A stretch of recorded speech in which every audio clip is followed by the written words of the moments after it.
Cheers. Salute. Welcome To the show. to the Below the Trees podcast. Below the trees. Yeah. I'm here with one of my best friends, Chris. We are here. It's been a while. Perfect timing with the massive plane. Yeah. You flew in from the Bay Area. Oh, yeah, man. Yeah, it was a pretty easy flight. Grew up here in LA, I did. and you've now like completely established yourself in the Bay Area. Mm-hmm. I've known you for so long that I know I had a life jacket thrown to me to go to the Bay Area. And I was like, are you coming with me? Like, I think we should go. Sure. And you already had your boats in line too. Yeah, get out. So we went. We went. We did And it. We had lots of fun in the Bay Area. Yeah. School, college. Crazy times. Yeah, we survived it. Yeah. Yeah. Yeah. Go us. So Go us. now we get to 20-year-olds. reminisce about it. We're in that stage of our We're lives. recording it Yeah. on the pod so that Yeah. it lives in eternity forever. Yeah. Talk story. Yeah. Talk story. If you want. I think there wasn't really an agenda.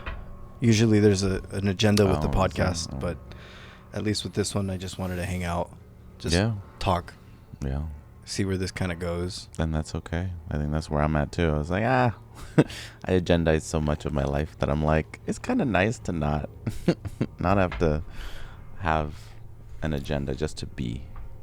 And that's super important. Yeah, but that is the agenda, right? Just to be here, be present, In each other's company, enjoy without like, any intention. yeah, No reason Yeah. except just we have time off, so yeah. Let's enjoy it. you wanted to see your family, see your folks, Did it. and now you're like, Cool. let's just hang out. Yeah. Now it's chill time. That's important, dude. Yeah, it's intentionality around no intention, right? Like, yeah, it's like my intention, just to be. And I think that's not how you always were. Yeah, that's So, true. what kind of growing pains Yeah, were necessary for that?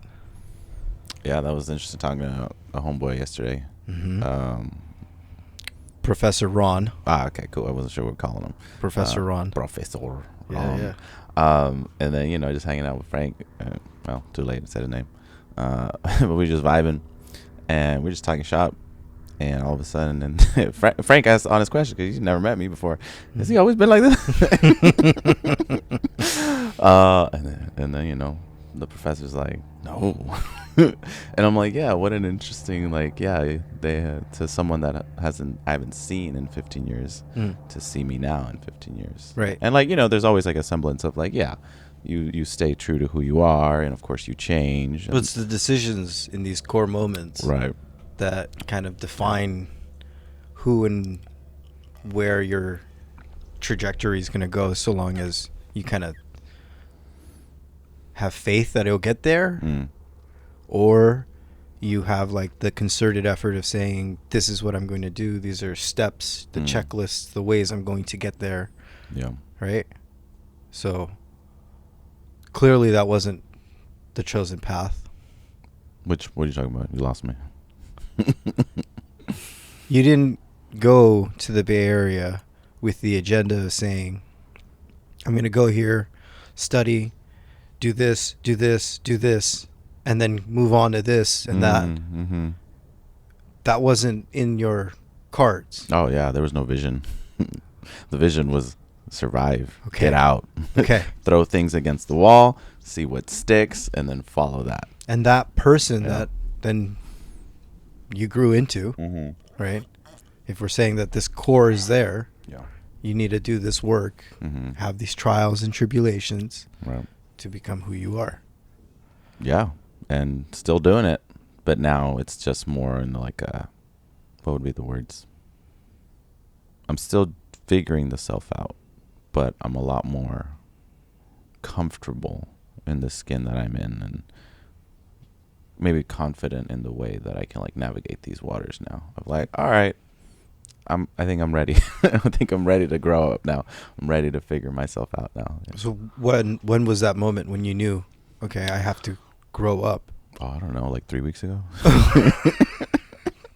I don't know. Even my therapist was like, we got to look forward to exiting you out of therapy. And I'm like, wait, what?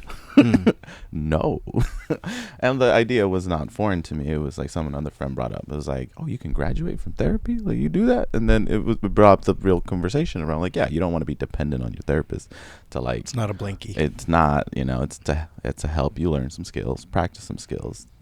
And once you meet your goal, get out. And then, of course, come back to it if you need to for whatever life happens. But it was just the idea that was thrown out there and being like, really? Wow, that was fascinating. So, I mean, like, one of the famous contextual help everyone kind of understand how to navigate life analogies is number one, like the heroic journey, the hero's journey. And secondly, something that I know you and I connected on, literally and figuratively, is video games. Oh, yeah. And all the quests. Oh, I love a good quest. Yeah. Side quests. And paying attention to your language, you always say skill. Learning and acquiring skills. Like as if there is a trait. Yeah. You get these new bars. Yep. So it's like, at what point do you at least throw on that ideal to at least have that as you're navigating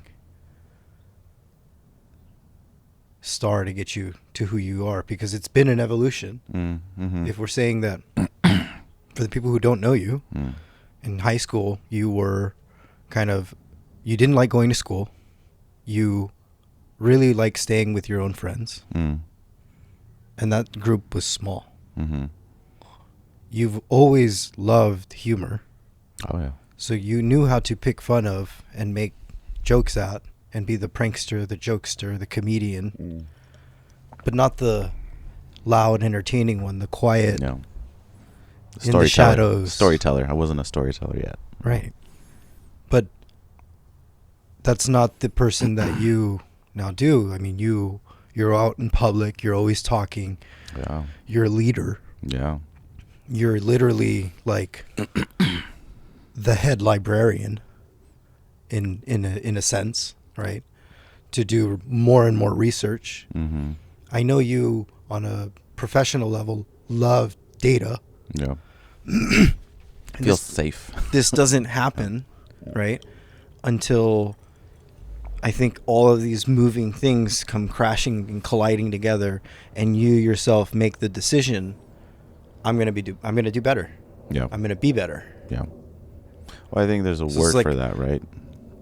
Can you kind of like tell us the word, but what's that path, and like what does that journey look like for the younger listeners? Because there is a strong demographic of people who are younger, right? Like in their teenagers or their 20-year-olds who watch this pod.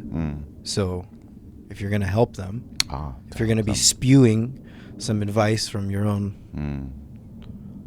life, I think it's such an interesting to reflect and sit with that for a moment. Yeah, I mean, you just saw a reflection from someone else who looked at you and was like, this is not the same person that I knew. Yeah. How'd that change? This is the same person I knew because you haven't changed in my eyes. Yeah. Because I've known you. Yeah. You've seen deeply. The core. Yeah. Exactly. You've seen the core. Yeah. I've seen the best and the worst in that sense, right? We've been through a lot. Yeah. And so because of that, it doesn't feel like that big of a shift or a jump.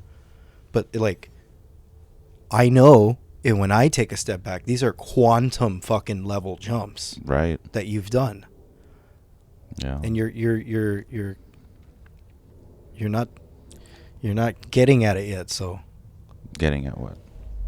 Get on the rails and let's tell the story. Oh, tell the story. Got it. Well, I think just to name it, it feels unnerving to be on camera and talking about it. I mean, I'm fine. This will be fine. We'll get into it. It's like we got time. But I think there's so many elements to start with. I think there's always like the short quip, the joke that you could make, right? I always explain like that. You want the short answer, you want the long answer. And so I think, diffuse the situation with humor. as that is my go-to when I'm comfortable, when I'm uncomfortable. Right. Even when people are uncomfortable, I was like, all right. Or even I make a joke and someone gets uncomfortable. Icebreakers. Right. Yeah. Icebreakers. Yeah. That's my field. So I'm like, all right,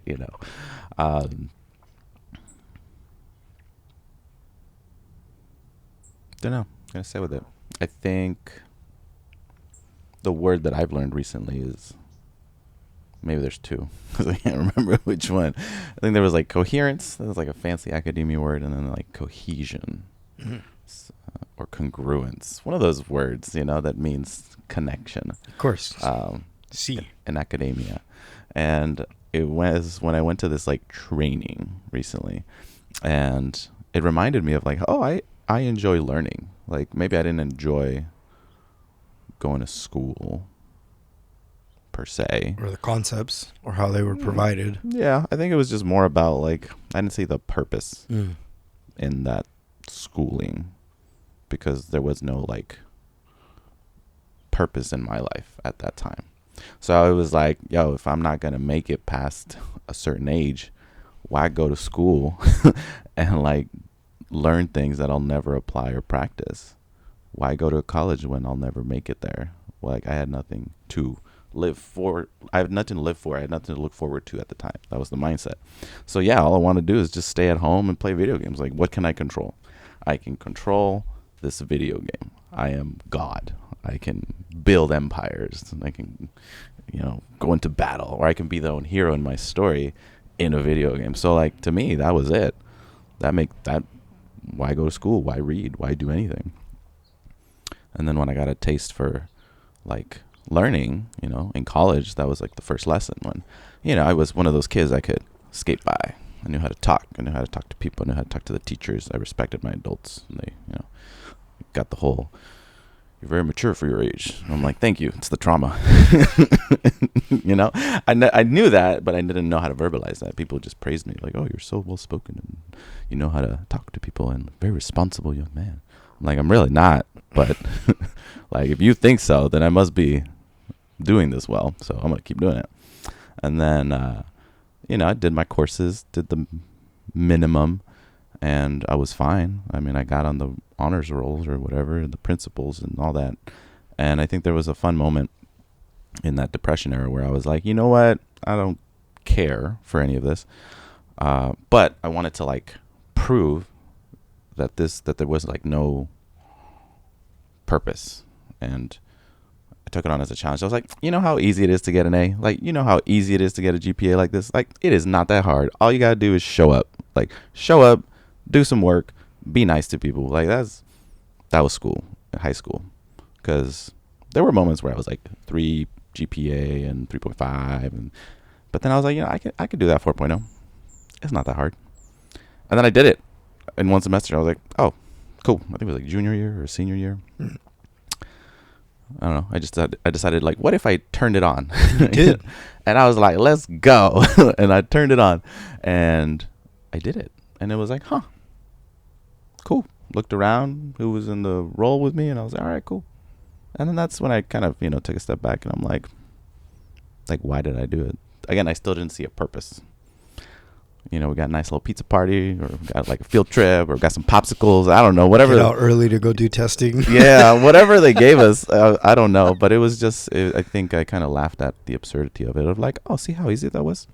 And then, we got the numbers on our rankings of like where we fell into our thing. And I mean, which is another fun concept. Like, look at the rankings, right? Number 1. And who was the last? If there's a first, there's a last. Mm-hmm. And I was like somewhere in that first 25 to 40. Can't fully remember the number. I think it was in the 20s. And, not to shame anyone, but thinking about myself, I'm like, I could have done better than 20. Mm-hmm. Yeah, I could have done higher than that if I had like cared, if I had a purpose, if I had known what the purpose was. And I knew that from that instant of like, if I had applied myself the whole time I had been here, like I did that one semester for that 4.0. Yeah. Oh, this ranking would have been easy. But again, there was no purpose. Yeah. So yeah, I don't think it was that I didn't like school. I just didn't have purpose. And that's when I discovered in college, like right away. I went to the college and university level, and basic rhetoric assignment that was like, hey, write a summary. Write 1 paragraph summary on this article. And this cool professor too. That was like my first F. Yeah, just straight to the punchline. Just F. I was like, huh?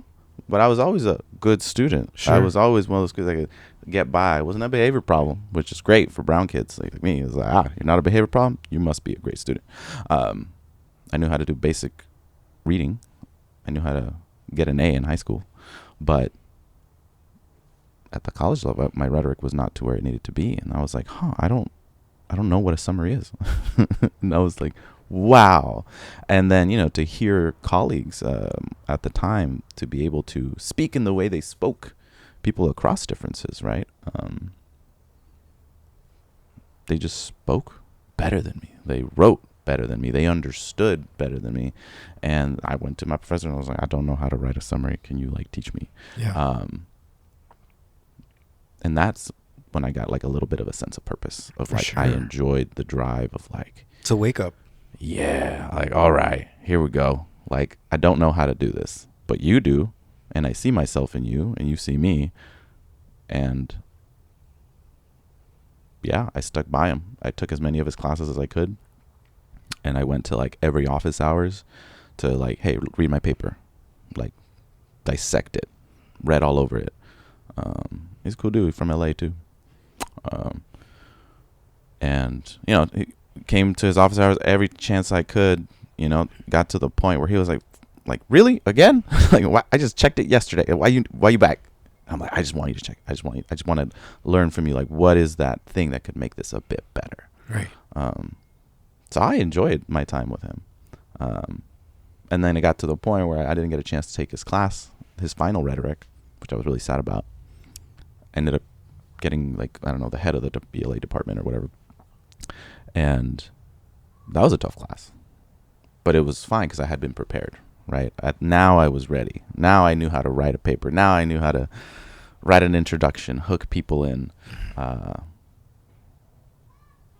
write about the traumas in a narrative form, write about heal through writing, Sure. an art form. And then there was this fun moment in that last rhetoric class where, I don't know, we were doing partner writing or we were doing some kind of whatever. And I wrote this beautiful line. And that's when I got a really nice compliment that I don't even think the professor expected, because we wrote it in tandem, but I think it was really me who wrote it with my partner. And then the professor was like, who wrote this? Damn, that was good. Which one of you wrote this? In a surprise. And I was like, damn, cool. I did that. I got that natural reaction of not just praise, but beyond the praise. Oh, surprise. Surprise hers, which surprised me, because to me, I was just I don't know, I'm doing what you told me to do. I practiced the thing you asked me to do. You asked me to do this, and I did this. Right. I think it was a but also, right? Da da da da da, but also, or one of those fancy written words that escapes me now. But those are the little core moments that stick. And so I was developing a purpose at the time. Unlike this conversation, I'm what was my purpose in talking about this? I mean, you're just getting into the weeds of how you decided to change. Yeah. Well, that was just more like a shock. That was a But shock. these are those moments. Yeah, that was a cold plunge into that's sometimes that's what we need. Right? Yeah. And then you could either I could have just said, oh no, I got an F. I'm terrible. I'm going to quit school now. I'm going to go back home. That was not an option for me. I removed that option from myself. I was like, nope. You decided. I will not be doing that. Yeah. I will survive, and I will survive or I will die out here. I'm not gonna fail by going home. That just wasn't an option. And I think, taking cold plunges, taking risks, and getting at the core of well, what is the purpose? Yeah. Because I think I had a moment as well. It all goes back to little core moments. I think it was in therapy too. I think maybe in the last year or two that just talking with my therapist, just vibing, and I joke with my therapist sometimes, maybe too much, but that's how I do. That's how I like to talk. And we got to the point where we got to the introvert extrovert conversation, and I think most people would have taken me in high school like introvert, even in college, right? So even in college, I was still pretty introverted. Met with these dudes who I hadn't seen in a while, and they were just, I guess, impressed. I mean, they kept saying they were proud. They were so happy for me because they were like, dude, you like really came out of your shell. Like right now, like it was a complete 180 to who I was even in college. Yeah. So even though I was doing that cold plunge and like learning so many skills at that time, there was also like this level of like social skills that I was also still like not ready for. Yeah. Right. Like, 100%. so it was, that's the thing with like traumas and burdens and things at a young age. It stunts your fucking growth. Excuse my language. And so that's a lot of the initial therapy work, was just getting over the initial traumas and then developing basic academia, professional skills. And, there was that aspect of social, but that didn't really like kick in until like after college. Yeah. Where it was like, okay, I've learned everything I need to learn professionally. Now time to apply it and develop social skills. Right. And then that was another hurdle, right? And then where it became relationship skills, like learning how to be a partner. So it's just fascinating, like all these things like all happened like right after each other, right? Learning how to develop, learning to learn, learning to socialize, and then learning to, be in relationship with people. And when I talked to my therapist, when we were talking about extrovert, introvert qualities, like I said, I identified as an introvert. And then she was like, really? You? And I'm like, yeah. And then she's like, no. Like, out of everything you've talked about, the way you like to hang with your friends, the way you like to talk, the way you do things, like, no. Like, I don't see you as an introvert. Sound like an extrovert. And I'm like, but my whole life I thought I've been introverted. I read books on it, And then that's when we unpacked it. She just drew the curtains and was like, well, you developed a lot of introvert qualities due to your traumas and your burdens. I was like, whoa. So that was like a mind opening. Right. In like the last 2 years. That was the last 2 years. Where I've now embraced like, oh yeah, I'm definitely a lot more extroverted. But that wasn't allowed. I wasn't allowed to do. I didn't allow myself to explore that. Yeah. At a young age. Agreed. So therefore, in high school, yeah, I just had the few close friends. Right. I kept to myself. I did my thing. I didn't want to bother. Didn't want to go to the parties. Nope. Didn't want to do any of that. Yeah. And only until recently have I been allowing myself to like live and be like socialize and like go out and just go and be around the energy. Because there are people that, did do that in their teens and 16s and 17s. And I'm like, I didn't. Yeah. Even in their early 20s. Because, they had money. And I was like, I don't have the money. So I also can't socialize in that way. I want to, but I can't. And so now I'm like, shit. Excuse my language. 10 years later, I'm like, wow, I can socialize. I can be myself. Yeah. For the first time. So again, these are just more like revelations, moments that happened later in life when I reflect, and I'm like, oh, huh. And they matter. Yeah, they matter. Yeah, these are fun little memories. Yeah.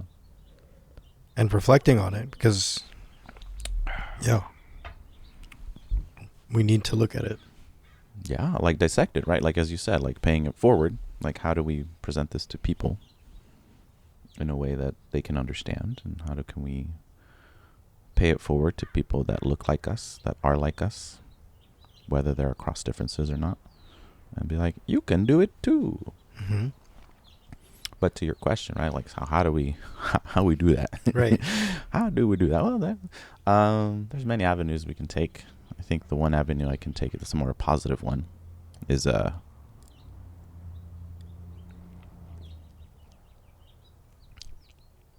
to this training I went to, and it's the guru of my role, and it's amazing. And in that, we did a lot of like role playing and like acting out scenarios, and it was great practice. And I was someone that, like, as they were this is the guru, and she's acting it out just like we are, and was right there, and the other person was pretending to be this negative Nancy version person, and then this person was going to like advise them, coach them, bring them into the thing, and be like, turn to a positive. And I was like, I don't know how I'm going to understand all this, because then it, you know, like I don't, what, like, this is a 15-minute conversation. How are we going to do this in 15 minutes? Like, I am not going to remember any of this.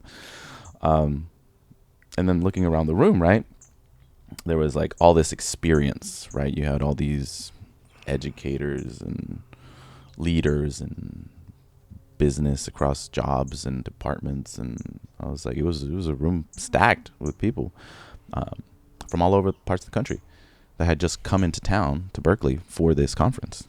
And I was like, wow, what a privilege to just be here. And reflecting now, maybe comparing it to how I felt in that rhetoric class, I'm like, I'm here, but I don't know what's going on.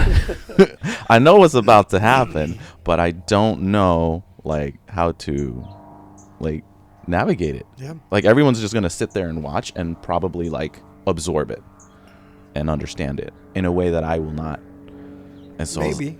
Right, but that's a little imposter syndrome kicking in a little bit. Like, I don't know enough, I'm not good enough, I don't deserve to be here. Yeah. But then I was like, you know what? Hold up. what can I do real well? Exactly. And so I was like, let me bust out my laptop. And so what I did is I just like scribed everything, because I'm really good at that. I can multitask. I can listen, and I can also type at the same time. I can take notes and I can type. I can like keep track of all these things. I'm a good listener. So I just listened, and maybe I didn't understand it in the moment, but I wrote everything down. Person A said, person B said, like, in response, just everything. And yeah, it was messy, and I typed it up, and it was just for me though, but it was nice to just like draft it. And then I looked at it, and then I was like, okay, what's the information to be gathered here, right? The data point, like, okay, what matters here? What's the question? What's the note? And so from that, I was able to like hit the points of like, oh, I see what she did here. I noticed that when she asked this question, there was a shift. I noticed how she opened the question, how she ended the conversation, like what were the resistance, what was the pieces. And so just kind of like picking apart those things and being like, oh, okay, I know how to do that. I can do that. And so I realized, just like leaning back on that skill of like, I may not think real fast and understand, you know, this is all new to me, but I was able to just find a medium to be able to like, okay, I'm going to write it all down and then absorb it after. And then that's how I carried myself through the conference. Every time there was like a presentation or like a role play, I would just scribe. And I found that was really helpful. Sure. And that's also even me as a person. Like, when I talk to people, I like take notes. You know, I have to take notes. Like, and that's mostly for myself. Like, it's just like, I'm not taking notes on the person. It's just more like, what are the main bullet points? Or when I don't have a notebook, I do like this very like, I don't know what word, if maybe mnemonic is the right word or not, but no, it's a very physical thing. It's like, I like keep track with like my hands, right? Yeah. Like, I keep track of like, this person has said one important thing, and I like just hold up a finger, 2 important things, 3 important things. Like, you know, I summarize it and like, okay, cool. I'm gonna come back to those 3 things. And so that's how I'm able to be like, you know, we've been talking for like an hour and we got off tangent, but I still remember those 3 things you said. So I can bring us back to that. And like, that is purpose in a conversation to me. That means if we get nothing done, at least we can come back to that conversation and be like, all right, cool. What was the goal? You know, what was the purpose? So there you go, you know, finding purpose in conversations and meaningfulness. Where did that happen? I don't know. But at that conference was a great start, just to be like, yeah, cool. Well, your self-reflection to know that you have that capacity to listen and write, and then know that you're going to be able to reflect on it. Yeah. Which maybe some people would, some people won't. Mm. Everybody's going to come at it a little differently, Sure, right? yeah. But at least you had the wherewithal to pay attention. Mm. I think that's what it boils down to there. Mm-hmm. And you know, that's a skill that I think Yeah, it's taken years to master in a sense, right? Yeah. Because especially if you're someone who wouldn't show up, to now you're showing up and you're paying attention. Yeah. You're turned on, you're listening in, Mm-hmm. you're ready. Yeah. Like, Even if you think you might be ill prepared. right. Just like, what if? Like, what if you show up and just show up to the things and do the things? Like, imagine, like, what if I tried? And Well, then, showing up is usually like 90% of it. it really is like just showing up and like asking a question here or there. That's like 90% of your grade half the time. Right. Just like showing up, having a voice, being present. And I'm like, that's Being all, aware. I mean, that's all it took. That's all it took. Now, again, I understand there are people with like, the disabilities and the abilities and the capacities. And I understand that, not everyone can just do the thing, but just trying to do the thing and like asking questions is like really helpful. And I think it's also like endearing quality too, just like being able to ask questions. Learning how to talk to adults at a young age was very important too, because, well, my parents needed a lot of support and I also needed to navigate some things. And yeah, I used it to lie as well too. So I also learned that rule. I learned how to like navigate and like manipulate because I was like survivability. But I also learned how to, ask authentic questions at a young age and just check in with adults and be very transparent and be like, hey, here's my situation. Here's what I need to happen. I know I'm in a lot of trouble, but like, what do I need to do to fix it? And that was it. It was just like, I was like, okay, I can figure this out. And then I think now I'm able to like now be that for others too. It's just like, just to be showing up, help support people and continue to practice my skills. For sure. But back to the question, right? Back to the question that I still didn't answer. So the word that I learned, I think maybe was coherence, congruence. Went back to that word, right?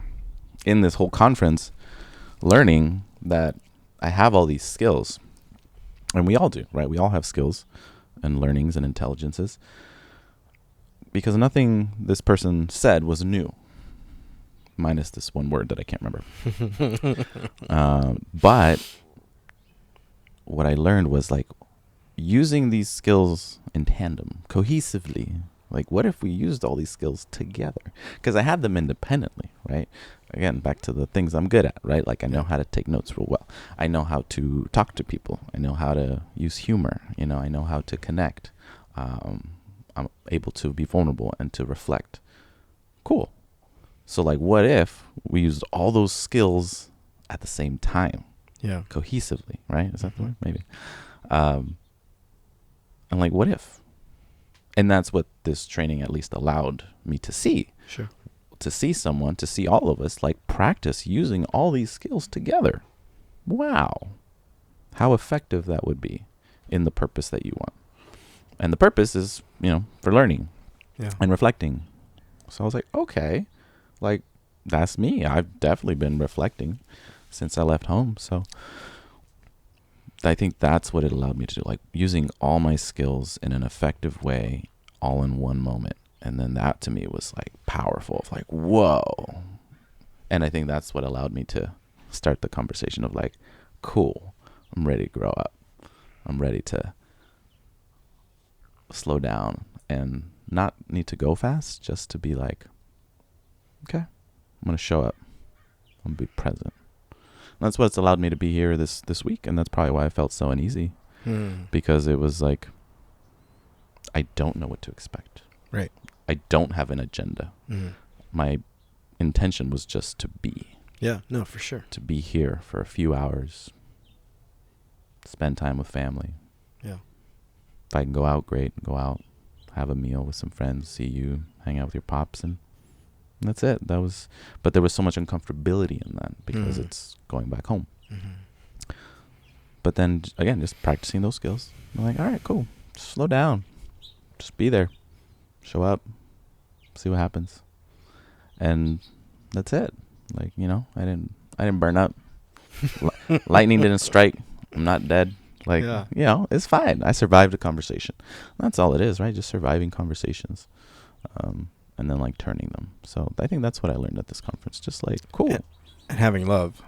Yeah, coming into things with love. Yeah, like imagine, like what if? Okay.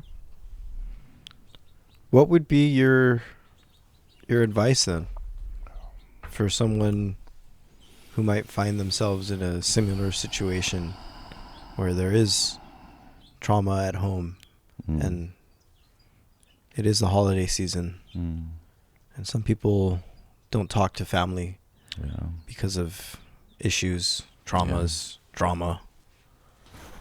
What would be your perspective, your position, your advice for someone who's laden with these issues? Or First of all, I say good luck. It's just like good luck, homie.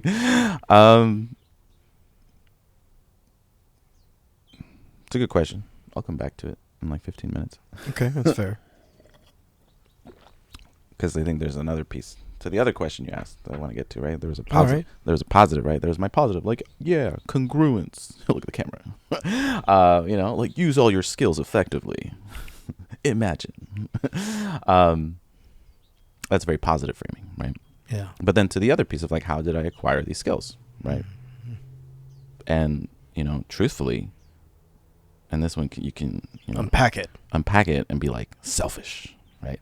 Yeah, that was intentional. I wanted to look at the camera with that one. But I mean that's usually where it starts, right? So it's like let's consider consciousness. And so having consciousness in like different magnitudes of consciousness would be a rock is present enough to exist, but it's not present enough to talk. A dog is present enough to know and understand commands and love and give back the love, but yet isn't quite ready to drive. And then we have the talking monkeys, right? That consciousness. I don't know. I stumbled into a tangent here. Yeah, you did. Just cool. Yeah, you went very universal in the metaphysical. But in getting to that consciousness, right, of learning, there is the selfishness of what do I need to survive and what do I need to grow to get better? Yeah. Because there has to be pushback. There has to be pressure or adversity to help create, these diamonds, this pressure-seeking gems, right? And you can easily choose with all that pressure to be positive, to be good, or to continue with that selfish belief and to go into the evil, right? Yeah. So instead of using your new powers, your newfound powers, right, for good, you decide to stay selfish, and usually that's evil. Yeah. That's what I'm getting at with that orderness of consciousness, right? And so in our physical realm, we have that choice, right? And if we say, let's assume there is another realm, then this choice here in this life matters. And if we believe in reincarnation, then if we're wrong, we revert back instead of moving forward. Right? So it's like a vital, let's get into that weird spiritual woo-woo for the sake of like just mashing tons of stuff together. Sure. But I think it comes to the core of like you kind of could have been really evil. Oh, yeah. As a kid. Totally. I was. And you decided at some point not to. Yeah. But that's also when now you're able to get new learnings for these same powers that could cause utter destruction and chaos, like Stalin. Oh, yeah. No, Hitler. Exactly. Yeah, that's what I'm thinking. Yeah, to be good. No, that's it. I think that's the bit. Like, to be selfish. Interesting you went very like conscious level. I was thinking like very developmental level. I was thinking, well, yeah, it goes back to like us as children. Like, we're very egotistical as kids, and it makes sense because the world is us. The world is only my needs, and that's all I want. From screaming babies and toddlers to like give me what I want now, because the only thing that matters is me, and I want chocolate. Very real life experience. I saw it on Thursday. I was like, ooh, okay.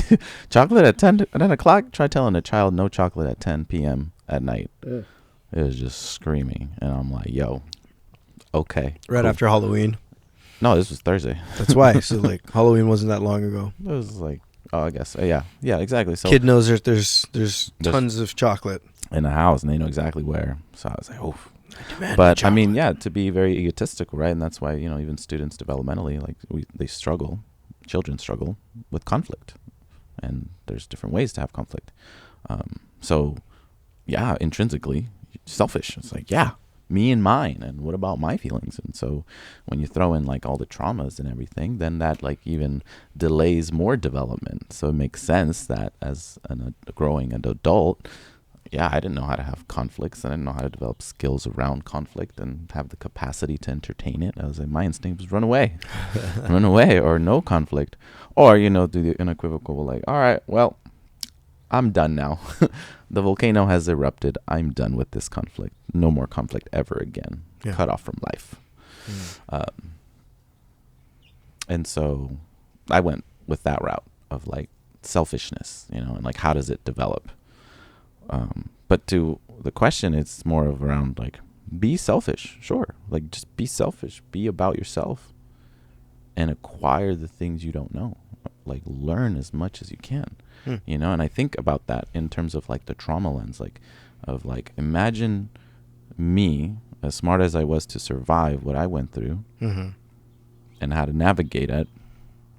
Imagine if I had like learned the skills that I needed at that age developmentally, right? Imagine if I had tried and cared in school at that age. No, sure. And if I had the capacity to like continue to do everything I needed to do, but then just with a little bit more like, ooh, I would have, you know, it's what we say. We're like, oh, I would have killed it in high school. You know, would have killed it back in the day if I had known now what I knew then. And that's very much it. So it's like, imagine like being selfish, but then, as you said, like the powers for good, like. And that's something I developed. I was like smart enough to get by, but then going to college, realized, wow, I don't know anything. Or all these people know way more than me. And it's fine. They had different opportunities. And then that's when I was like, I need to be selfish. I need to learn from others. I need to acquire. What are they good at? How can I be better at that? And I put myself into the clubs and the schools and the performances and the program, doing things that I would never do. Yeah. Like performing on stage in front of people. Sure. You know, like half naked, like doing the haka and doing all these hula dances and like barrio performances, which are not even my culture. Yeah. But also like wanting to learn and be a part of that community. Agreed. And, you know, I learned from people. Yeah. I was like, wow, like, even their sense of humor, you know, I learned their charismas, their personalities. And so that's what I started to do. I started to be selfish in school. I was like, I'm going to learn everything that I can from all these people. I would listen to people. And most of the time, yeah, sometimes I would like not agree with people or think that they were like, that was dumb. But that was a learning. I was like, don't say shit like that. Like, that was dumb. Or say something like that. Like, wow, what she said was brilliant. Like, how did they do that? I remember there's one kid in this rhetoric advanced class, incredibly brilliant young man, and I think he was like younger than me. And I'm like, wow, how'd you do that? Like, how did you acquire that knowledge? How did you acquire those like synapses in your brain for your neurons to be able to connect ideas in such a way? And I mean, he was also very well learned and well traveled, and so again, different opportunities than I've ever had. It's like, oh, you've been in different parts of the world and the country. That makes sense. I don't have those opportunities. So I will not be as well learned as you yet. And that's it.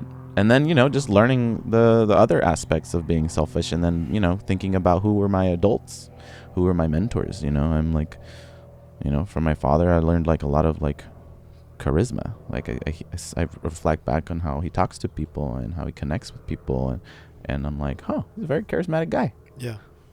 Cool. and that's in me, and I see that now, and I'm like, wow, That's awesome. Yeah. that activates me, because it's like, oh wow, to think of a positive, but to think like that's a really great quality that I admire in him, and be like, wow, that shows up in my life now, 100%. like a lot more than I ever thought possible. And then there was a part of me that was like, no. But then I was like, no, like that's fun. And like for my mom, that's easy, just like kindness, just to be kind, like unselfishly be kind to people. Right. And so like to have those qualities and like be like, wow, I learned that from those two people. That's amazing. Let me carry those forward. And so then along the way, picking up friends and picking up, not enemies, but people that just became acquaintances. Be like, all right, cool. Like, what can I learn from you? And if there was nothing to learn, then there was nothing to learn. Yeah. That was the lesson. And that was fine too. And so that's what I mean. Just like be selfish, learn as much as possible. And I think that's something I've been diving into my work recently too. Like just being honest with people and just being like, no, I'm selfish, like, and joking with people, but like people laugh, but no, be selfish. As you said, like use those powers for good, like, yeah, I want to be selfish because I want to learn like what I can from this person. And I want to learn, and the only way that I can learn is by connecting with that person or practicing these skills that I've learned, right. For good. Because as you say, yeah, you can use them evilly, and I'm sure there's a lot of benefits there. But yeah, what if we use those powers for good? Exactly.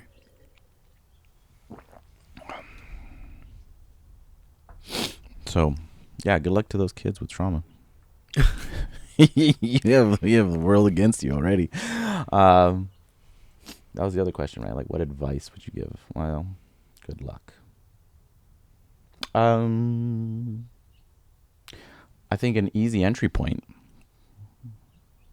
for people like me, like us, like anyone that has endured trauma at a young age, is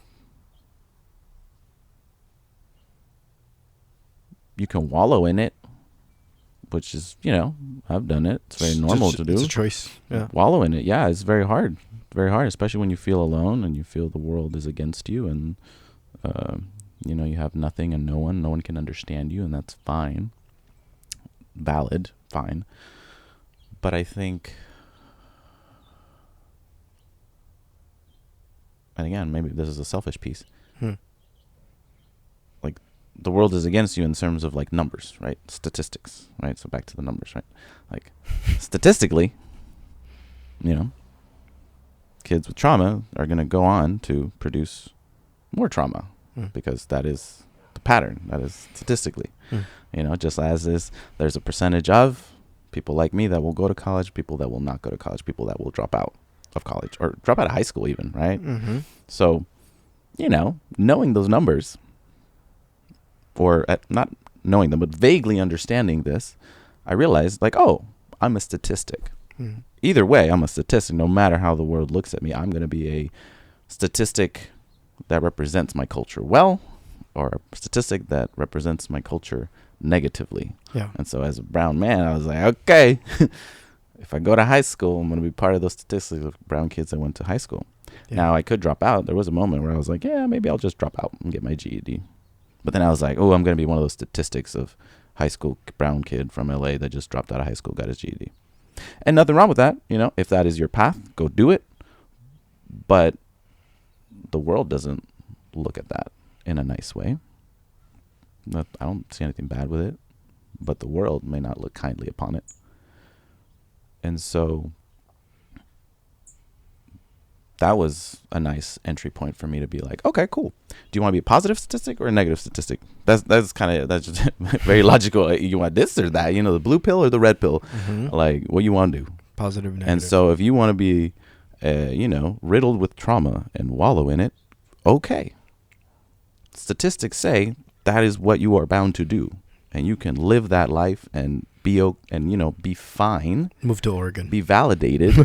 Yeah, live in that. Sure, for the rest of your life, go for it. That is your choice. Go do that. I've met people like that. Go do that. I do not judge you for that. Not at all. Do not fault you. Do not judge you. But that will not be like someone that I want to learn from. right? No. Like selfishly, like why? Okay, you're gonna live in trauma and be in it, be sad, be miserable every day. I'm so sorry. My heart yearns for you. Like I feel you. I feel your pain. But at some point, you can't help them. But also like, okay, It's a choice. yeah. But then also like, okay, you're riddled with trauma and you have all these burdens, you have all these life adversities. Do you want to like try and get help? Like, do you want to get out of it? Like, can you entertain the idea of like, what if life was a little bit different? What would it take? Use it as positive. And then be like, what if you were that percent of kids that grew up and got out of it? Not to say you have to fix all the traumas of the world or the traumas of your family, a generational trauma and all that. But like, what if you just like changed like the one thing? Like, what would that be? Or you just tried. You did something different. Yeah. What if you tried? And then of course, then you get into the pit of like, I already tried and I failed. I'm like, sure. Okay, cool. Fine. Then now we're back to this. Right. But it's like, what if? And so I think that to me was like an easy choice. I was like, man, I do not want to be a negative statistic for my people. So I was like, at the bare minimum, I was like, I just got to get through high school. After that, there's a new statistic. But that's the thing. There's always going to be another statistic, right? There's always going to be another statistic of like, all right, go to college. That graduated with college or dropped out of college. So, there's always going to be a new level of statistics to combat. So I think that's very easy for me to be like, what you want to be. It's a choice, yeah. Yeah, I keep saying it, but it is.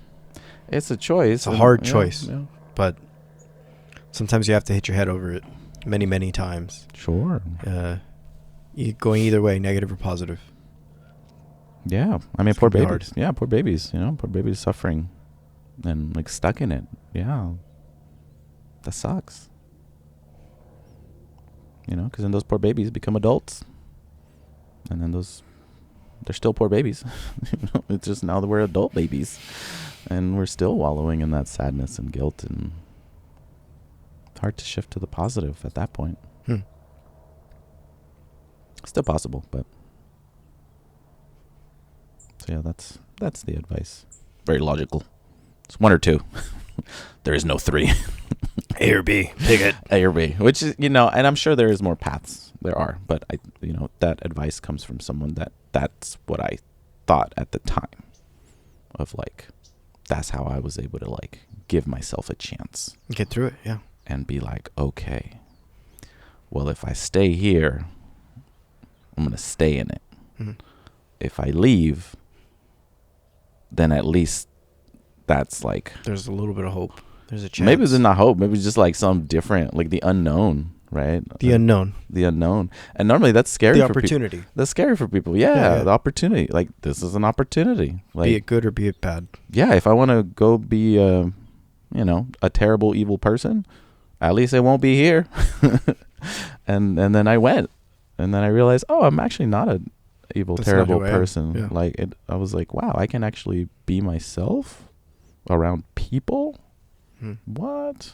But I mean, you see it with people when they go through their own phases of like development and changes. Like, I can remember multiple times, especially with us growing up, kids going through emo phases. Oh yeah, I remember that. Being a punk rocker. That was a good time.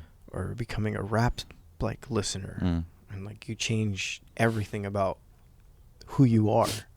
How you walk, how you dress, what you listen to, maybe even what you eat. Like you can get these strong influences, right? When you're an adolescent, and it might be difficult, I guess now, for them to make a choice. I just saw something, it was like on social media in passing, where it was like, what if kids today have the same social anxiety as people in insane asylums in the 1950s had? Oh. But that's just where they're at, and we see it. I mean,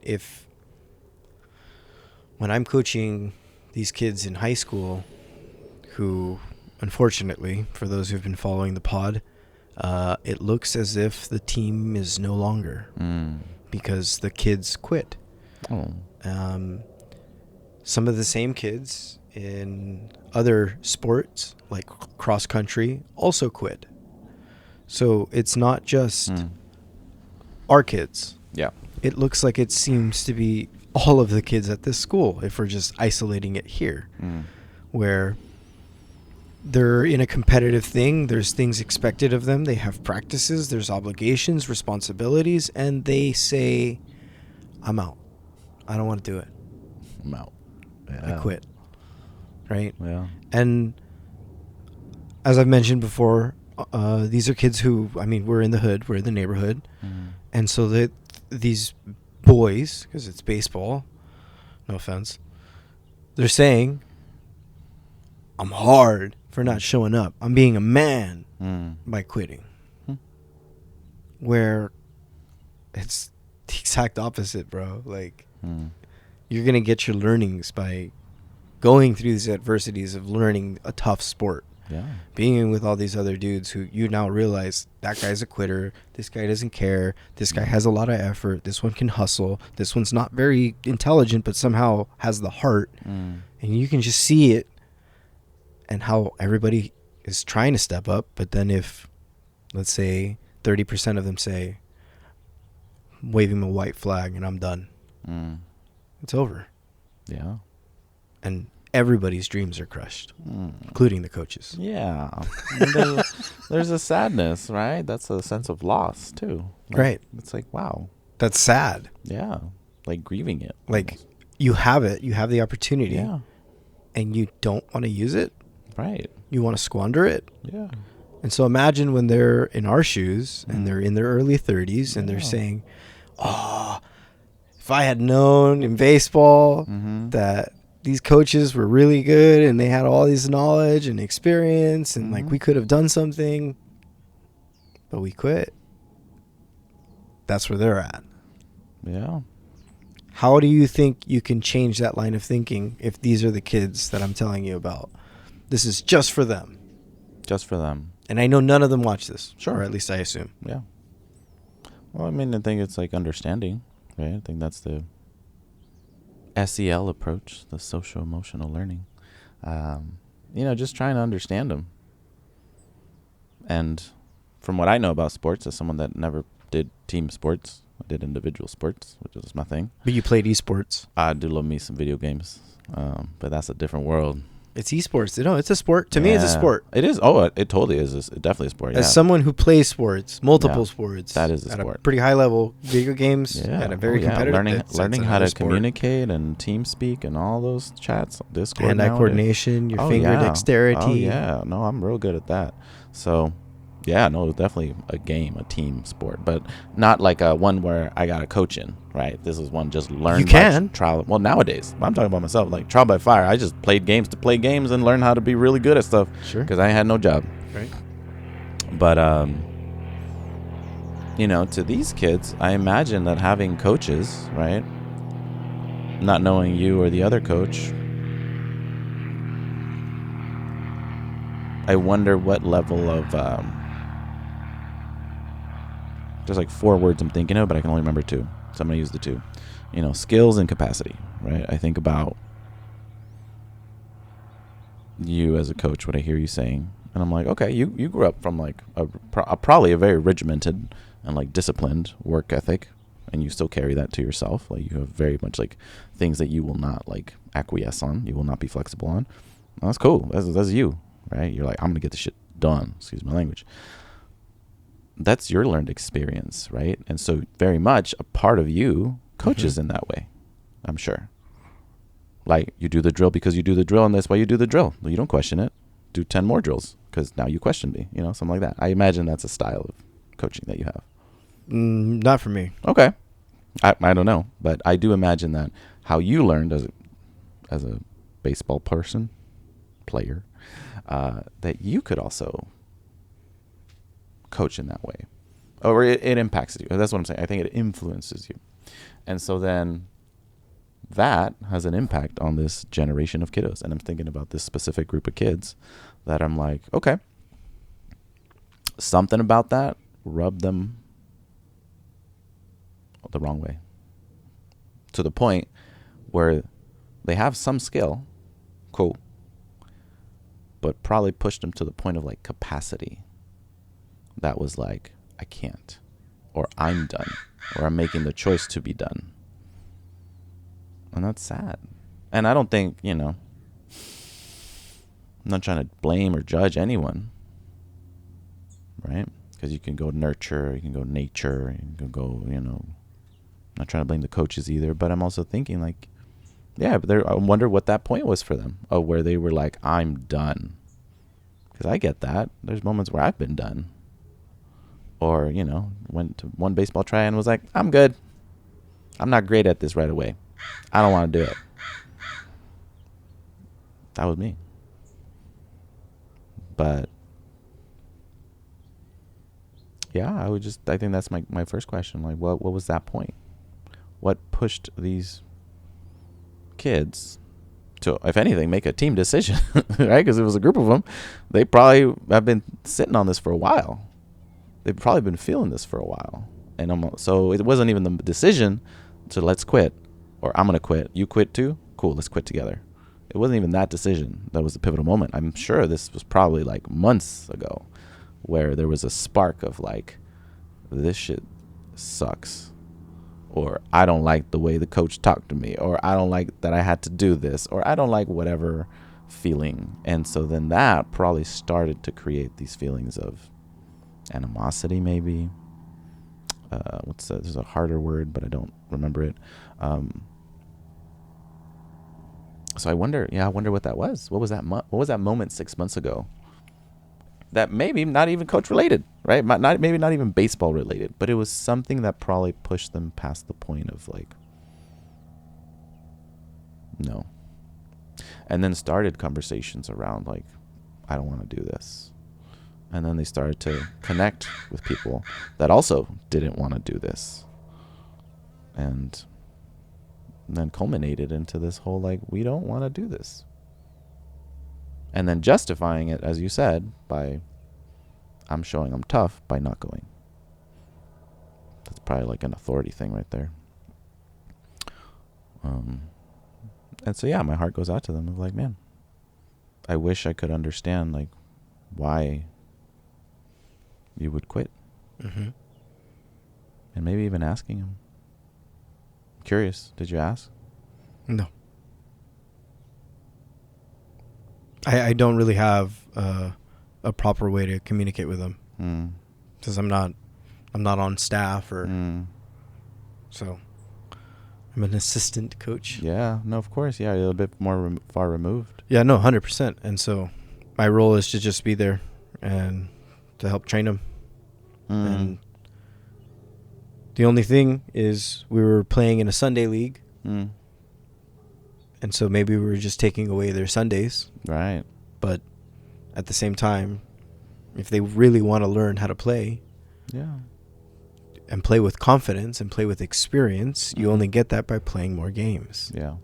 And so we provided that. Yeah, the structure to do that. To have it. Okay. And then they decided we don't want to do that no more. Well, I think there's also, I mean, what you said sounds, again, very structured and regimented. And like, you want to do this, you want to get well at it, you got to do this. And this is why. Well, again, that's no, great. but that's just the reality of how everything works. But then I'm also curious, like, where's the love? What do you mean? And what you said, like, where's the love? Showing up is love. For you. For anything. How could you get better if you've never played something, you've never done anything before, and you're just all of a sudden going to figure it out on your own? Some people do. But realistically, like, percentage. You need a coach. Sure. You need a mentor. You need somebody to show you the way. Well, there you said coach and mentor, right? So I feel like that's like a fine line between the two, right? I think there are, as someone that is that. But it's just a question of if you're doing it alone or if you're doing it with a team. No, I think you can dissect that a bit more, right? Like, well, what does mentorship look like and what does coaching look like? I feel like those can be very different. Okay, so it's just coaching then. Okay. Because it's sports. Sure. Maybe they needed more than a coach. And they got that. They got that every Sunday, so long as they wanted to show up. They got a coach and more? Because they had I don't understand. So yeah, paint the picture. If you're saying that they need more, Mm-hmm. means they need mentorship. Sure.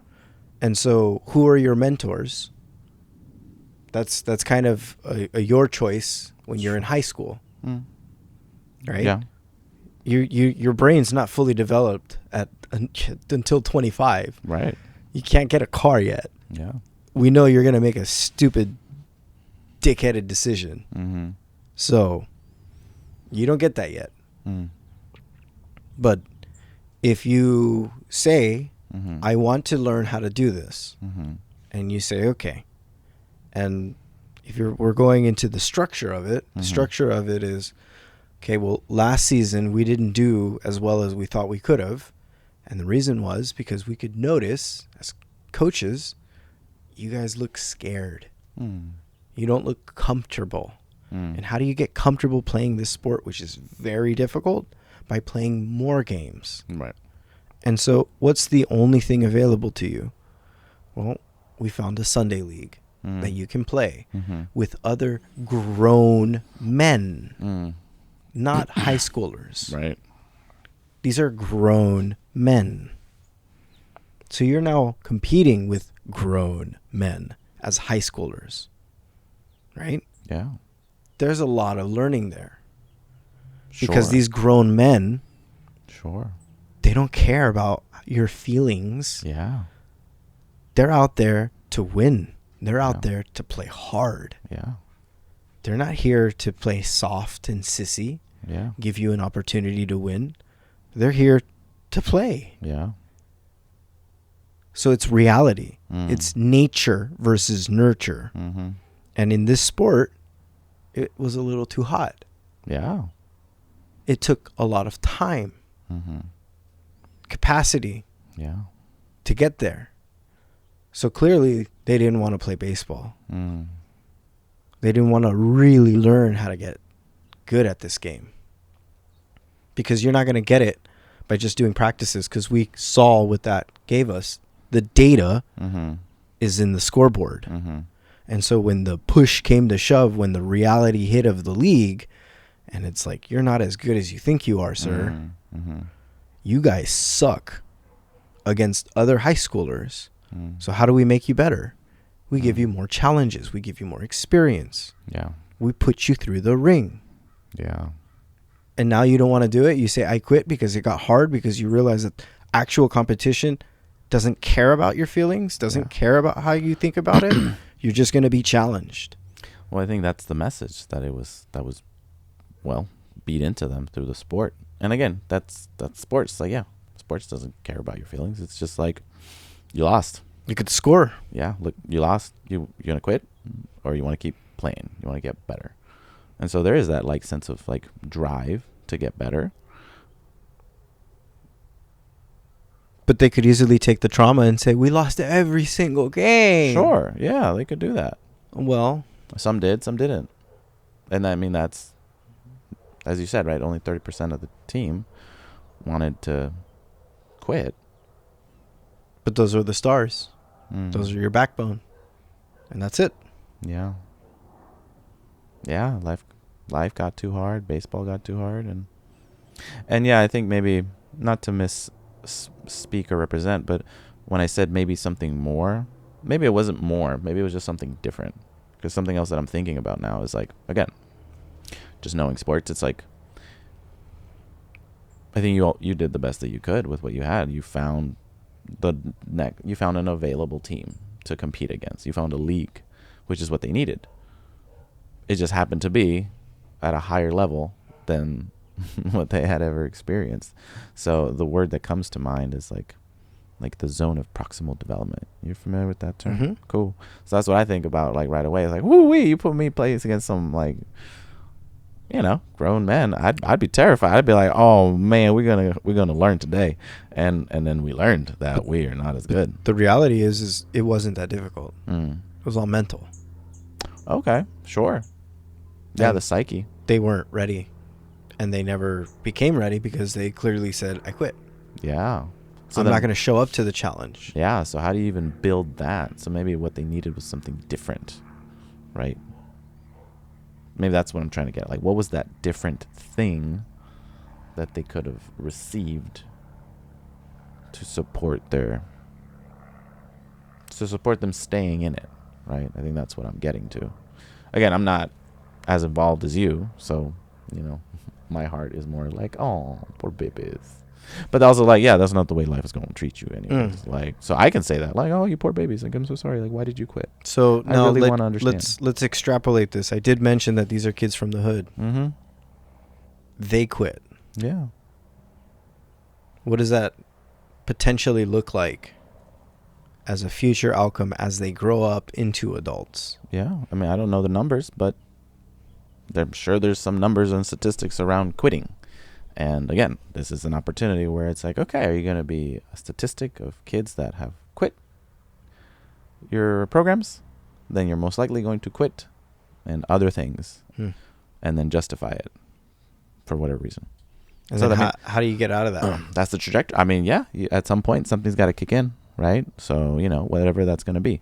Maybe having a kid, you know, let's go there. Yeah, sometimes a kid will either, you know, extrapolate that, make it worse. La pobreza tiene cara perro. I mean, make it better. Like, yeah, sometimes, you know, that's like a rare movie right there. It was like, oh, you know, kid has a kid, and then he changes his life around and wants to do better. He becomes a man. Yeah, I think there's a couple movies around that, you know, like, you know. Stand and deliver. Stand and deliver, yes. You got to teach these keys. Got to teach these keys, man. So, sure, that's fun. Yeah, go try have a kid. That's my you heard it here, folks. Yeah. Go out and start having kids. Yeah, that's what the Catholic background taught me. Just make sure to have them out of wedlock too. Nah.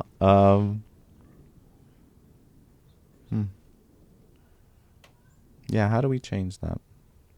Well, not we, but how do we discuss the idea of like changing that? Because it's systemic. Sure. Yeah, I mean, it was systemic even before they showed up to the field. It was like, how are they going to show up? You know, I mean, as you said, right? If what I'm understanding is correct, they probably thought they were really, really good.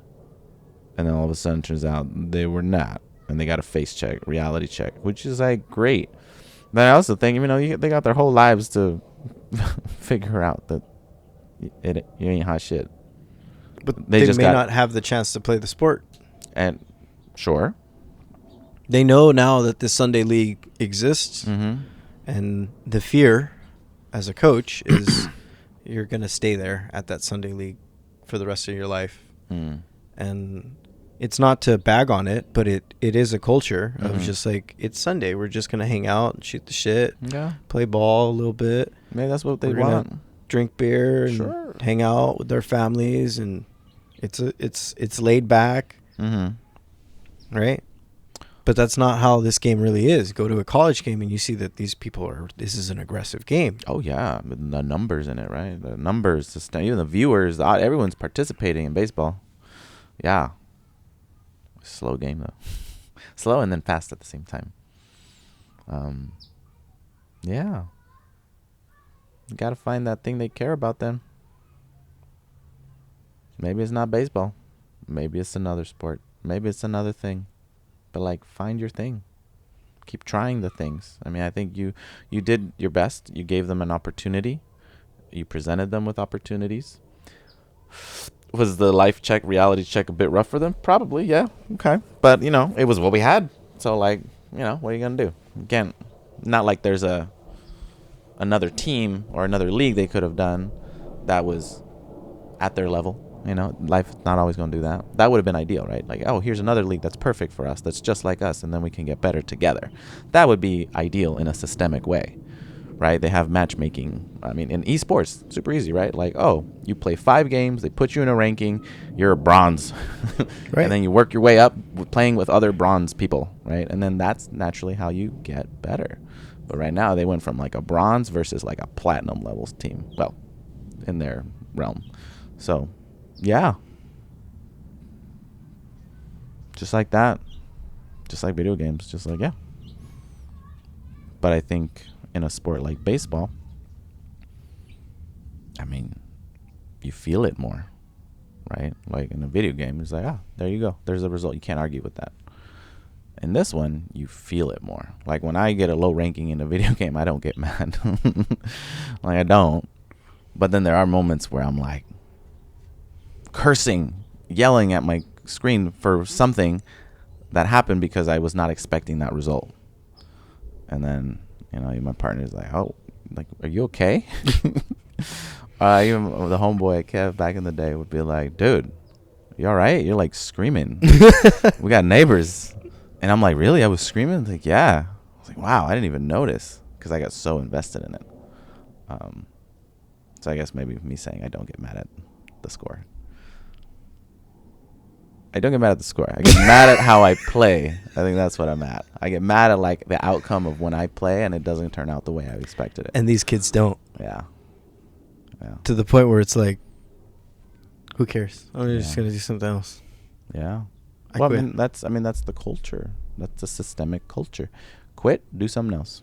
Quit that, do something else. Quit that until you find the thing that you want to do, or you numb the feelings, and then you're done. And then you tap into the digital world, and you're like, this gives me dopamine, and this is enough for me. So again, that's very sad.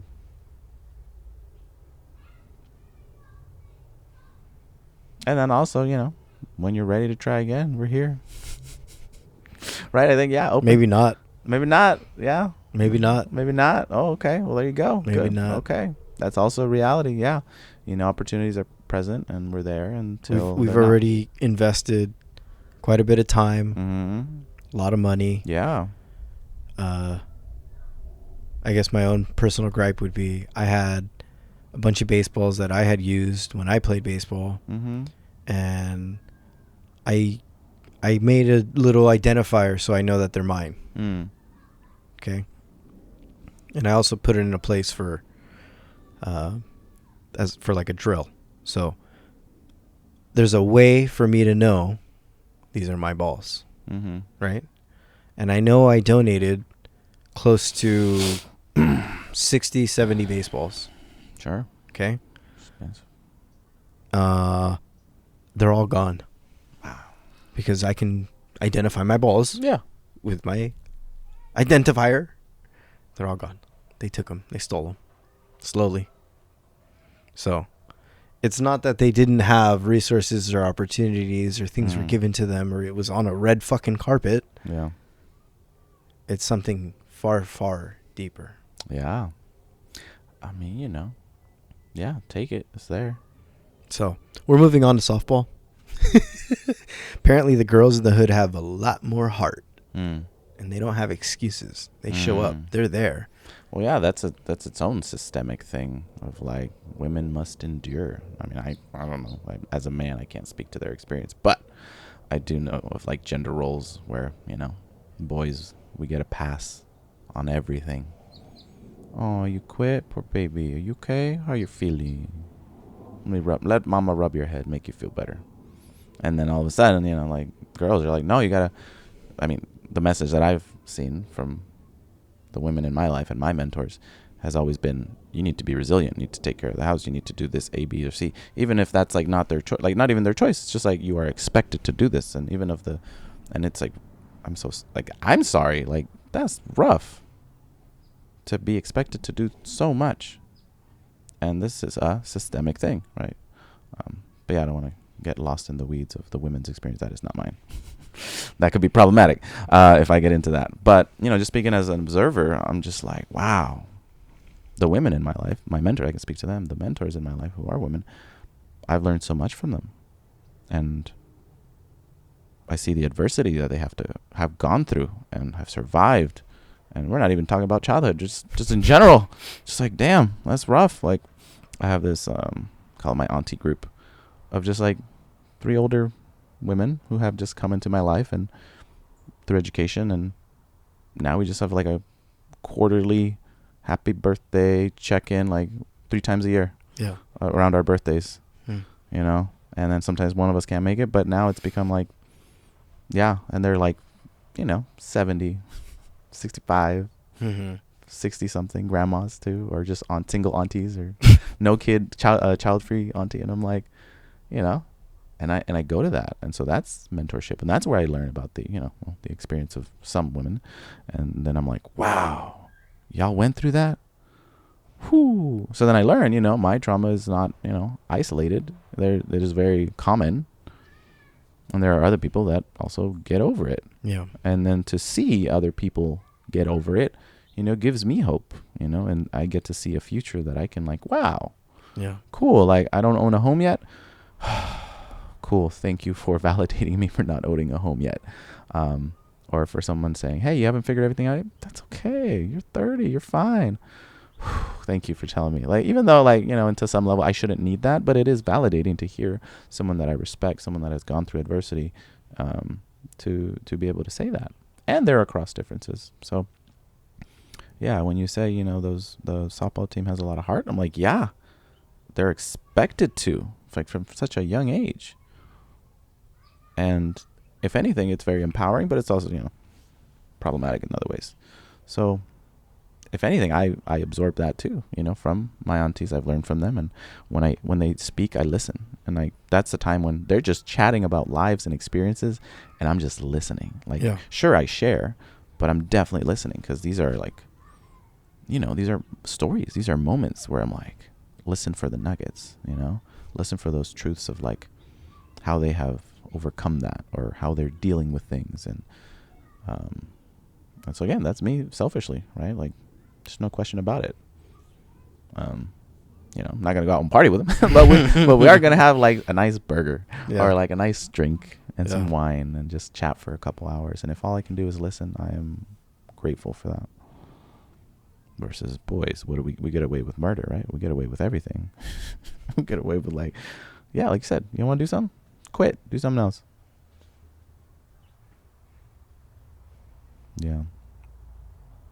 It's like a balance, right? Expectations for young men. Yeah. And then the level of, like, support to do them. Right. Because, yeah, I mean, there was a lot of expectations on me to do things. And then there was a point where, you know, they got, you know, pushed into me. Sure. And I had to do them a certain way. And if they weren't done a certain way, it was failure. So, I mean, there was, like, some high levels of expectations that were also limiting.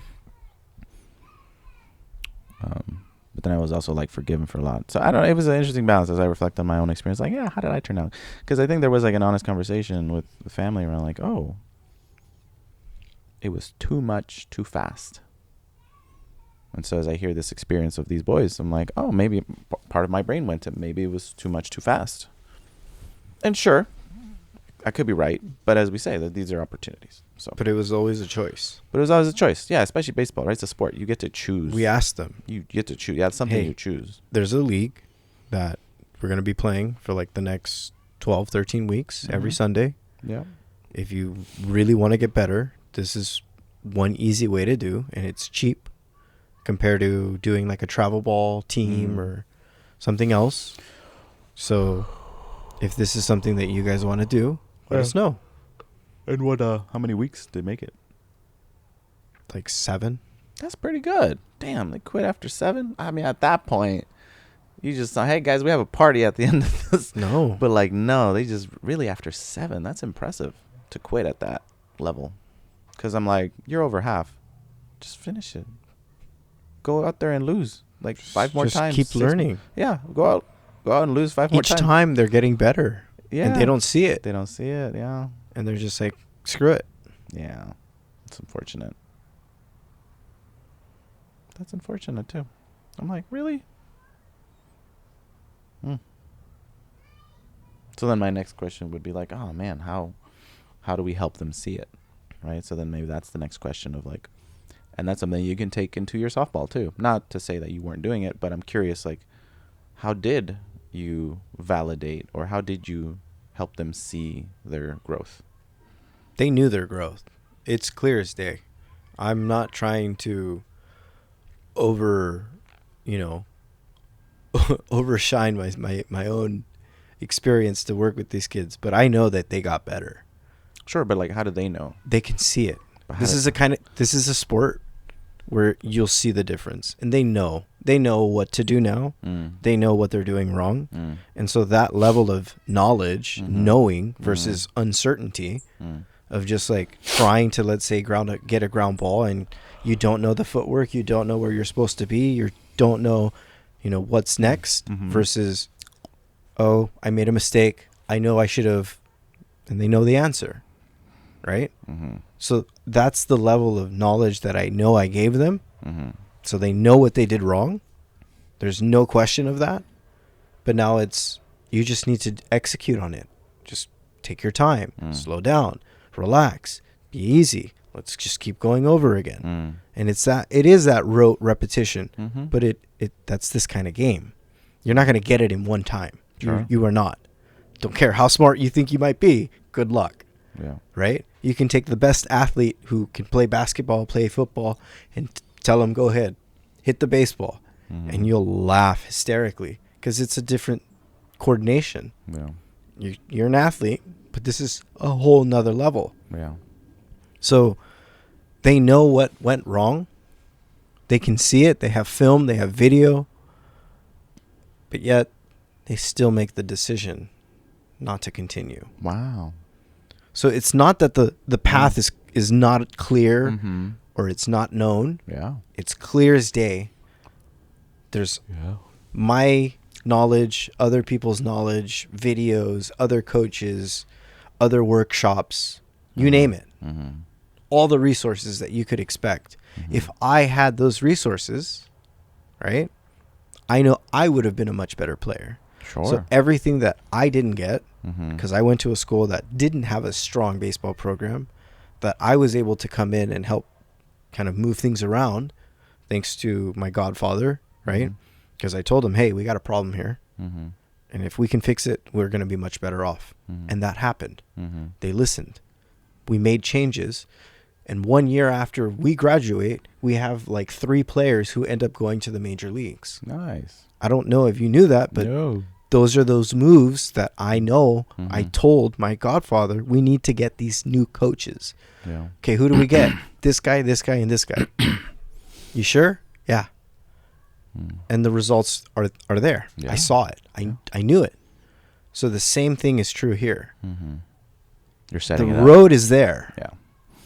But now you just made if the players themselves don't want to show up. Yeah. The bandwidth. Can't play the music if there's no band. Yeah, quite literally. You can't play with no team. Yeah. How interesting. It's fascinating. You could do a little case study on them. Where will they be in 10 years from now? That could be fun. Yeah.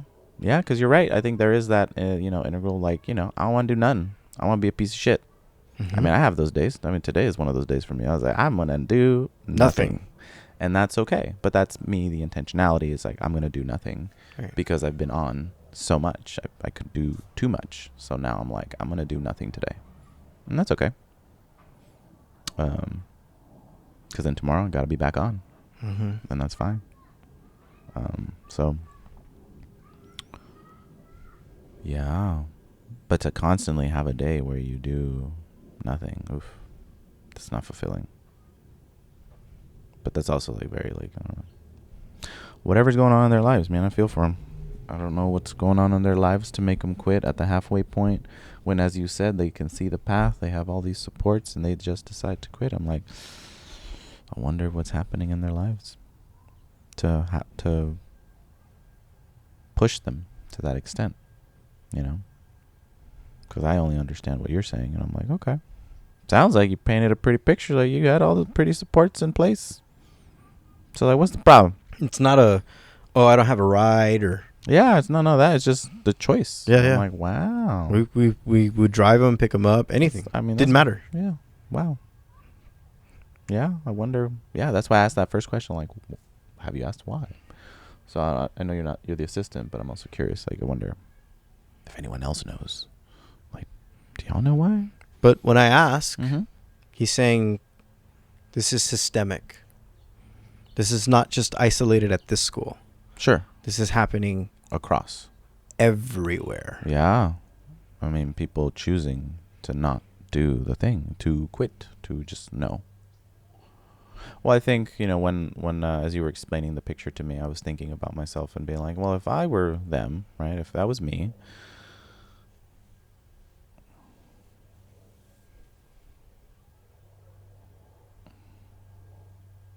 and we were building my capacities and skills and I had all that, why would I quit? Why would I quit?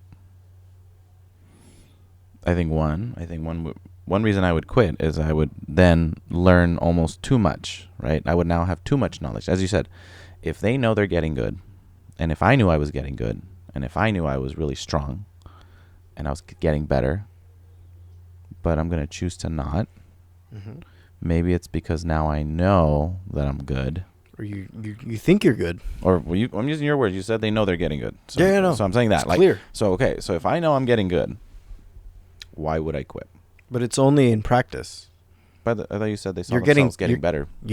In practice. Okay. But when we're in game, it's game situation now. They freeze up. You crumble. Yeah, the pressure. So all the practice hasn't yet fulfilled itself. We need more experience doing the actual tests. Right. The neurons need to connect. So that now when we're in another game, another exam here, we're going to just be able to do it. We're more relaxed. Yeah.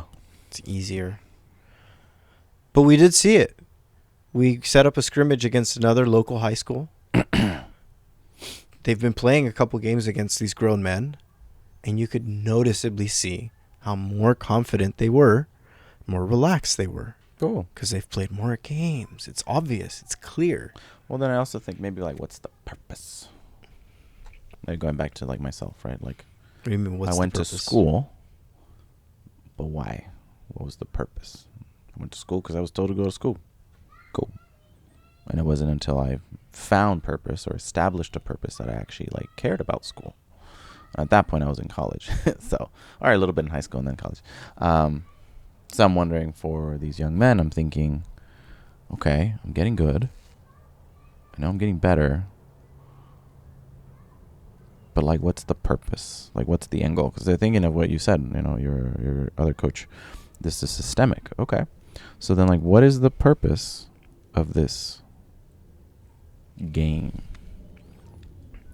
Other than just to get better at. Other than just to finish the season. What is the purpose of giving up my Sundays for this? Me and the boys can just hang out without this. So what is the purpose? And then maybe thinking end goal, what is the end goal after this baseball thing? And so that's something that maybe I would question, not knowing your full plan for these kids. I have no plan. And that's okay, I think. You said you have no plan, or the team or the coach has no plan? I have no plan. Okay. And we have no plan. It's just we're doing it. We're trying to help you become better baseball players. Sure. That's it. That's the job, bro. Yeah. No, for sure. No, I get it. But I'm thinking as a kid, what is the purpose, right? If my goal is to become a better baseball player, I've done it.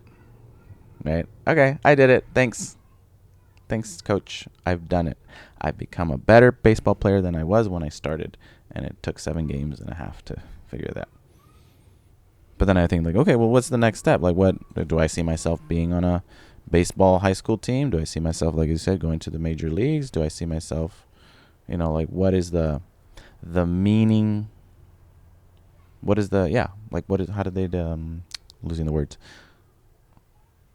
What's their purpose? I think that could be a logical next question. Okay, this is baseball. We're becoming better baseball players, but what's your purpose with baseball? If it is just you just want to hang out with the boys, you don't need a team. And that's a very genuine answer. You don't need a team, just do it yourself. You took all these balls anyways, so use them. And that's what they did. And yeah.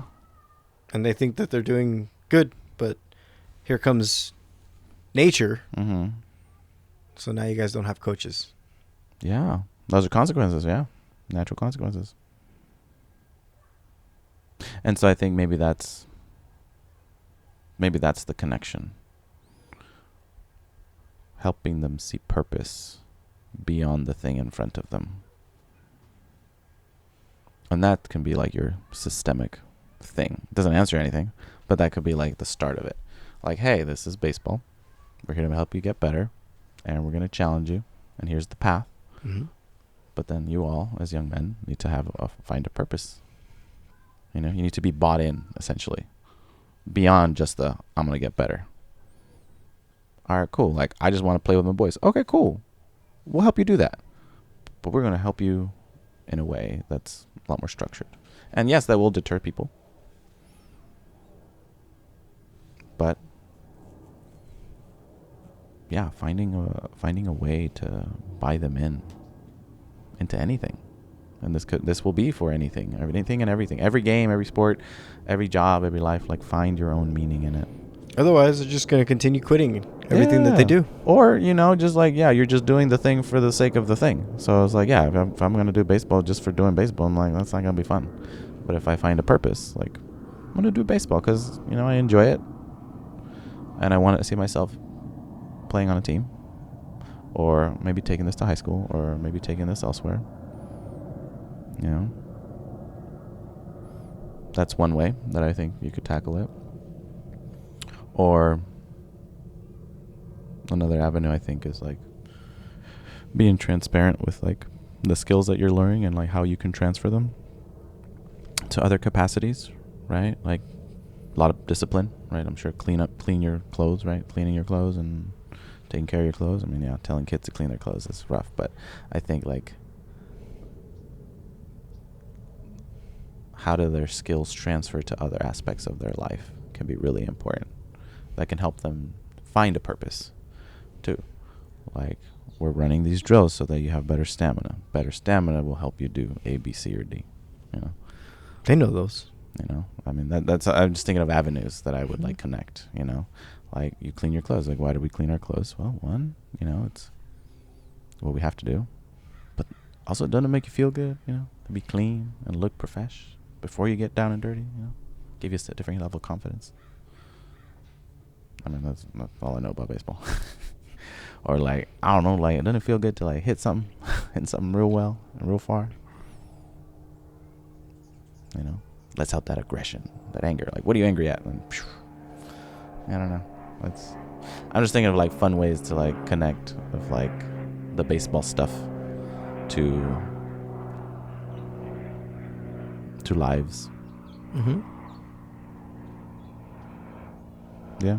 And maybe their moment will come in another sport, in another coach. They may have another coach. They may quit 10 more times. And then maybe they'll find the one thing. And that 11th time, they'll find that thing to be like, okay, I care about this. Don't know why, but I'm going to find a purpose here. I don't know. It's fascinating. Quitting after 7 games. I'm like, huh. Yeah. Odd behavior. Sure. Yeah. I mean, systemically, we have a lot more options now in life. Not normal behavior. So when you have options, you can choose to quit. And when you create a culture where people can quit, then systemically, you're going to have people that grow up and be able to quit things. So, yeah, it's definitely systemic. If the adults around us can quit, then of course the kids can quit. I mean, that's just basics. Monkey see, monkey do, right? Right. Yeah. I remember I did quit once this job. And it was like a summer job. And this is right after like my first real year of professional work. I did it the year before because it was like good practice. And it was like getting into this thing of things. And then I did my job and it was great. Cash money, whatever. And then I did it after my first year, summer campy. And then I realized I only had like a week's worth of a break. Yeah. And I would only have one more week of a break in between my summer for the next thing. And then I realized, wow, this is going to be some intense, like 7 weeks of summer. And like, money's cool, but it was not worth my sanity at that point, which is like, what a privilege to say. Like, I did not have to work unless I wanted to. I had the choice, the option. And so I had to quit for myself. I was just like, nope, I'm gonna hate this. And because and I knew, and I tried it though. I gave it like a good 2 weeks. Actually, no, I knew I was gonna quit in the first week, but I gave it like 2 weeks, and maybe it burned a bridge, but it's okay because I knew this was not my life. And it was around, when I say I gave it a try, like I showed up on time. I did everything it was required of me. And then I even like did a lot of like prep work around this. And there was a lot of prep work. And so what I did is I came in and I did all this prep work for the week, like as much as possible, just to see like, okay, let me maximize my time. Let me be as efficient as I possibly can and see if I can like shave off like some time. Yeah. And it wasn't possible. It was not possible. You were just constantly prepping and doing the next thing, which is fine because that's the way it's structured. Yeah. But this is a for-profit summer camp. And as someone working in it, I was not getting a profit. It was like one of these camps where you send your kid for like $700 a week. And some kids were there for like all the weeks. I was like, oh my God. Wow. And then so that's when I realized like, man, this is a little bit of a farce. Like I'm feeling a little bit exploited because I am like a professional and I have my degrees now. And I know that like my work is valuable and I don't want to do prep work. So again, that was an option. So anyway, like I quit. But I was very nice about it. Yeah. I gave them time. I was like, look, I can't do this. Like, appreciate the opportunities, but this is not sustainable, right? Yeah. I had the skills. I went beyond the skills. But I just was like, nah. No thanks. And then I went to go tell a coworker. So they asked me, like, hey, did you do that thing over the summer? And I was like, no. I actually ended up, like, quitting. Yeah. And I don't think she meant to shame or judge, but she's like, oh, I wouldn't have done that. Like, I would have just kept working. And I'm like, what a mindset, right? Like, because there is that mindset. Like, you just work. Why question it? Work? Don't, like, what? And so, you know, I'm in that maybe middle place of, like, where I question it. Like, why work if I have to? Yeah. Like, why work if I don't have to? And so, you know, I reflect on that experience and I think, was it wrong of me to quit? I don't regret it. Like, sure, I could have done it better, but I still think I did okay. Like, I checked in with my boss. I let her know. I thanked them. I was like, thank you so much. But, like, this is not, like, I'm not going to be good. Yeah. Like, I don't see this. And then I gave them time to, like, yeah, train the next person. So it was fine, but it was also, like, it was a surprise. So, like, it was a surprise to me, too. And I think about that now in this role that I'm in, and I'm, like, working a lot. And, you know, I'm going in to work early to do a lot of prep. Yeah. And it's a lot of mental work, too. So, and, you know, I'm like, yeah, I'm staying till my contract hours sometimes. And, well, sometimes I am staying there till contract times. But, you know, there are some opportunities where I'm like, okay, I've done everything I can. Now I can work from home a little bit. Or I can have this meeting at home or maybe off-site or something. So I'm like, there's a little bit more flexibility there.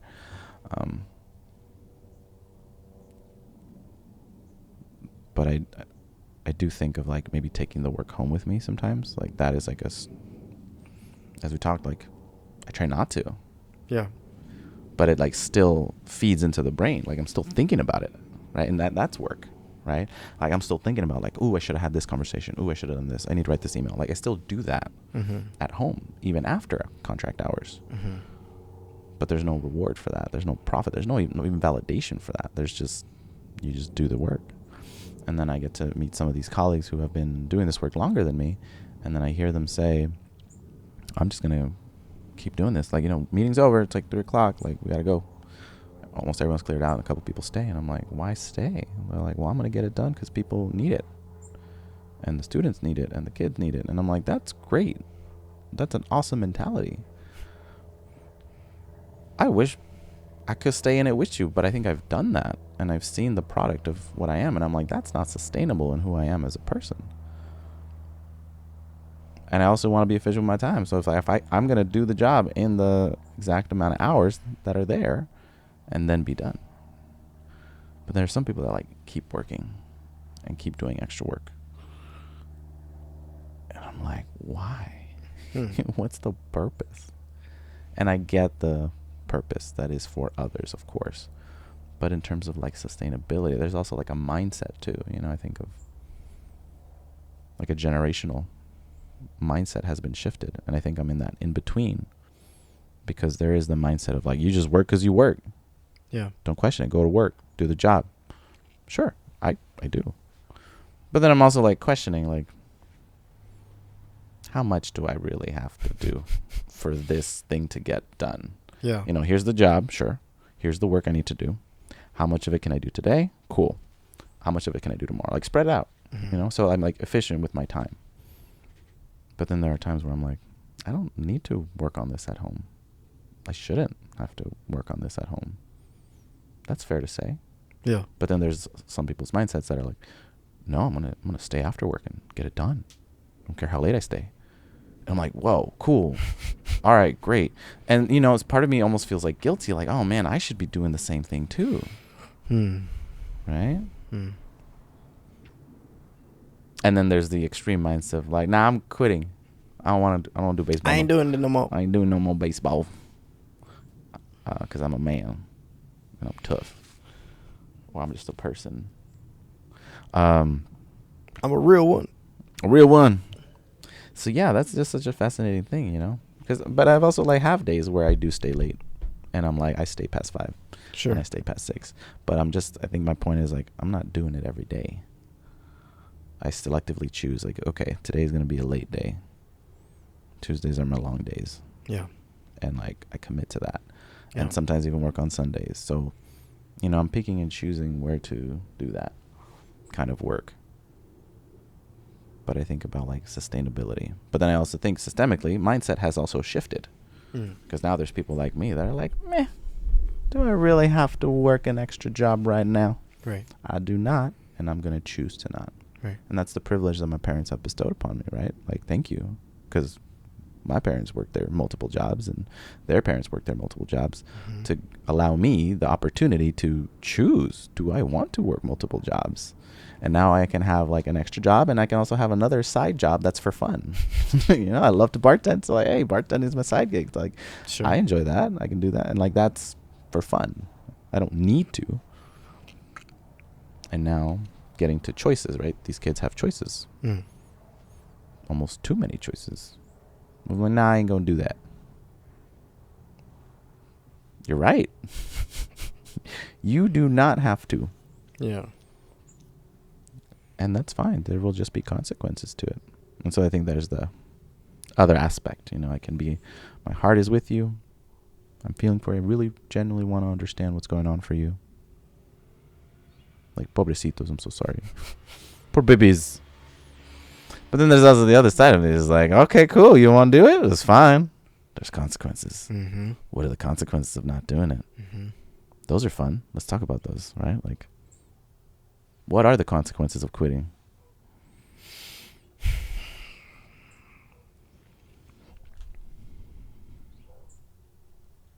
I mean, immediately you're just, there's no resilience. You learn no grit. You don't learn adversity. You just kind of decide, this is fine. I'm okay with this. Yeah. Sure. What else?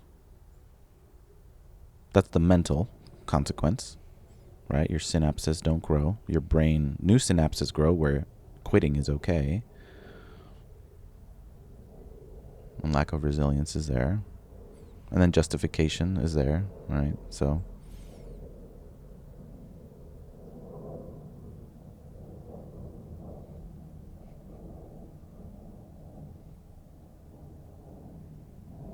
I think another consequence is how the world looks at you.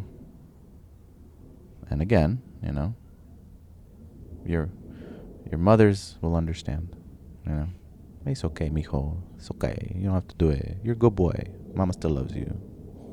You want a snack? Mama make you treat. Yeah. Family will understand, friends will understand, but then the world won't. And so then now the world will perceive you as a quitter.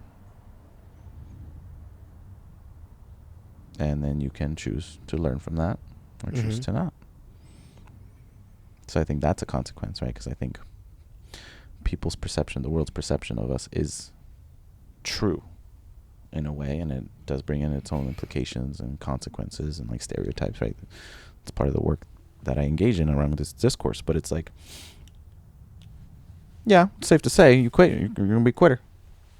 And now the world can use that as ammunition to put you in a box, put you in a statistic, and be like, you're a quitter, you will statistically be more likely to quit the next thing that you do. Sure.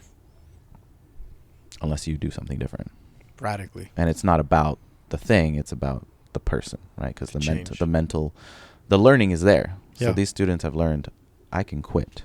Right. So I'm going to practice that skill of quitting, and quitting poorly, or quitting however I quit. And now I'm going to move on to the next thing and quit and quit and quit. So, yeah, what a consequence. What a consequence in a perspective, in a world. And I feel so arbitrary. It's just baseball. It's dumb sport anyways. Dumb team. I don't like them anyway. The coaches are mean. Make me run laps. But then, the consequences is like, okay. How about those kids that didn't quit? Yeah. They'll always beat you. Yeah. Yeah. I mean, actually, you ain't even playing no more, so you can't even... you don't even have the opportunity to lose. Yeah, they're the ones that continue, end up getting the big prize. Yeah. Big contract. I think about... Get to play under big stadiums, big people, and just compete. So fascinating. It reminds me of this "you suck" moment. Of I was talking with the homegirl. You met her, Sonia, and we were talking shop, having our pozole, and just reflecting on our year, where our predecessors, our coaches, our teachers, or whoever they were, I don't know who they were. I remember it differently. I remember it. One person, she remembers it was another person. And it might have been both people that told us. But they straight up in a room full of all of us told us, hey, first year, you're going to suck. I'll tell you again, you're going to suck. And like straight up, for at least, it felt like 5 minutes. But just flat as told, you're going to suck no matter what you do. Yeah. And you'll be okay. First year, you're just going to suck at your job. Yeah. To be told that, like, damn, fuck, really? And then some people, and it's so interesting, because now I talk to other people from that experience. Some people moved on to quit the profession, sure. Some people moved on to stay, sure. Some people don't remember that fondly. They like are mad about it. They didn't like it. Cool. Some people like Sonia and I, we were like, yeah, we lived it. Yeah, that first year sucked. But it if anything, the message was, I thought, a great one. But it's not something that people can just embrace, I think. It's not an easy lesson to embrace, that you suck. Yeah. And to be told it as an adult, as a professional, even as being learned and being hired and being like, da-da-da-da, you're going to suck. I'm like, but wait, I learned all these things and I'm going to do so well. You're going to suck. You're not going to, you're going to suck. Get over it. You're going to suck. You think you're good? You're going to suck. And he was right. They, because it must have been. But it was so interesting for me, at least, because it's all about me. Being selfish. I grew up feeling like that anyways. So this man, I was laughing. I was just laughing the whole time. Yeah, keep telling me. I was like, sure. Because I already believed it about myself. So, like, nothing anyone else can say is going to hurt me. And I also understood maybe like a deeper message of like, you're just trying to prepare us for what's to come. And then, yeah, that first year, I don't remember anything. I remember I sucked. I made a lot of mistakes. Yeah. And then I learned. But I think that was the message, right? Like, you're going to make a lot of mistakes and you're going to be okay, and how you learn from it. And you could have done that. You could have done the positive approach. Hey, you know what? When you make a mistake, you're going to learn from it. Here's how you can reflect. They could have given us all that. No. You suck. You suck. You're going to suck and you'll be fine. Or I don't even know if he told us that. You're just going to suck. Just get over it. You're going to suck. And then I think one of the people that didn't enjoy that message, the effect was still there. Yeah. If anything, it emboldened them to be, I'm not going to suck. So innately, I think that was a great message, because you're going to either piss people off and they're going to prove you wrong, which is also a good mindset. Like, I'm going to prove people wrong. I'm going to prove the world wrong. I'm going to be amazing. Great. Win-win. Or I'm going to like let you know, hey, it's okay. You're going to suck. And then validate your heart and be like, you'll be fine. So I think the message could be received both ways. Right? I don't think there was anyone in the room that was going to be like, yeah, I'm going to suck. But yeah, what a lesson to learn. Let's take a quick break. Good. One of the fun things that we like to do on this pod is use ChatGPT. Oh, right on. So I have a ChatGPT question to finish this podcast off. Cool.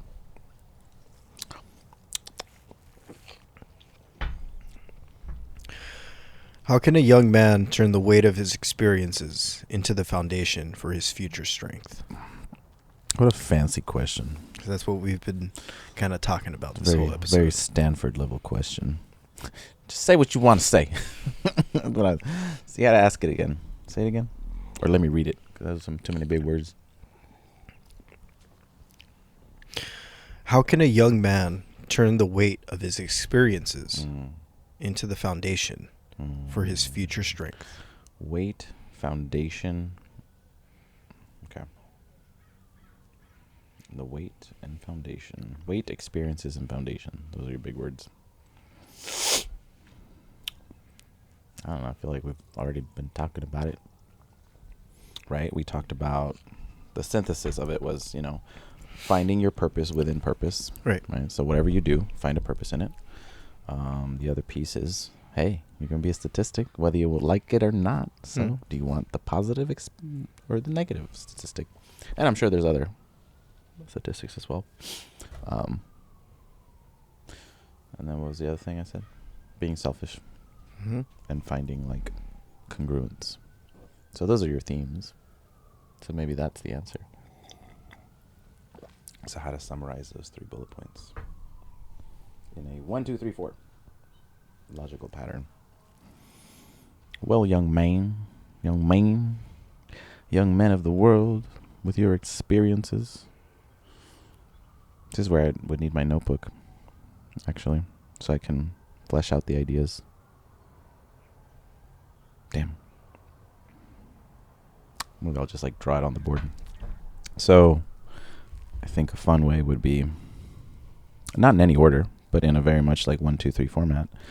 It would have to be, your experiences are valid, first of all, the weight of them, and you're not alone in those experiences, even though it can feel very isolating, especially in this socially anxious world and digital world where you feel like it's so easy. So they're valid, and they're also a statistic. Bringing in that word, those experiences that you have are isolating, but they're also very common and sometimes not uncommon, or in my case,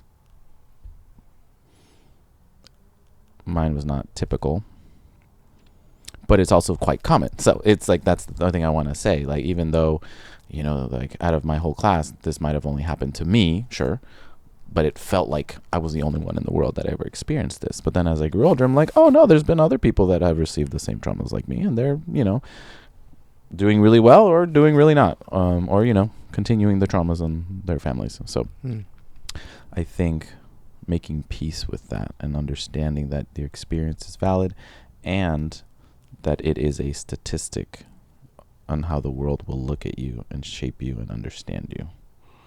And so then starting to understand that and unpack that and be able to look at things a little differently and ask yourself, like, well, what if? Right. What if you changed like one thing within your control? Maybe that was the other C word I was thinking of. What's within your spheres of influence and what's within your control? And like just change that a little bit. Mm-hmm. You know, that would allow you to create connections and practice using your skills in a way that is fulfilling and self-validating, and then will allow you to be selfish and like, okay, now that you know you feel confident in these skills, be a bit more selfish. Like, all right, what else can I change? What else was within my control?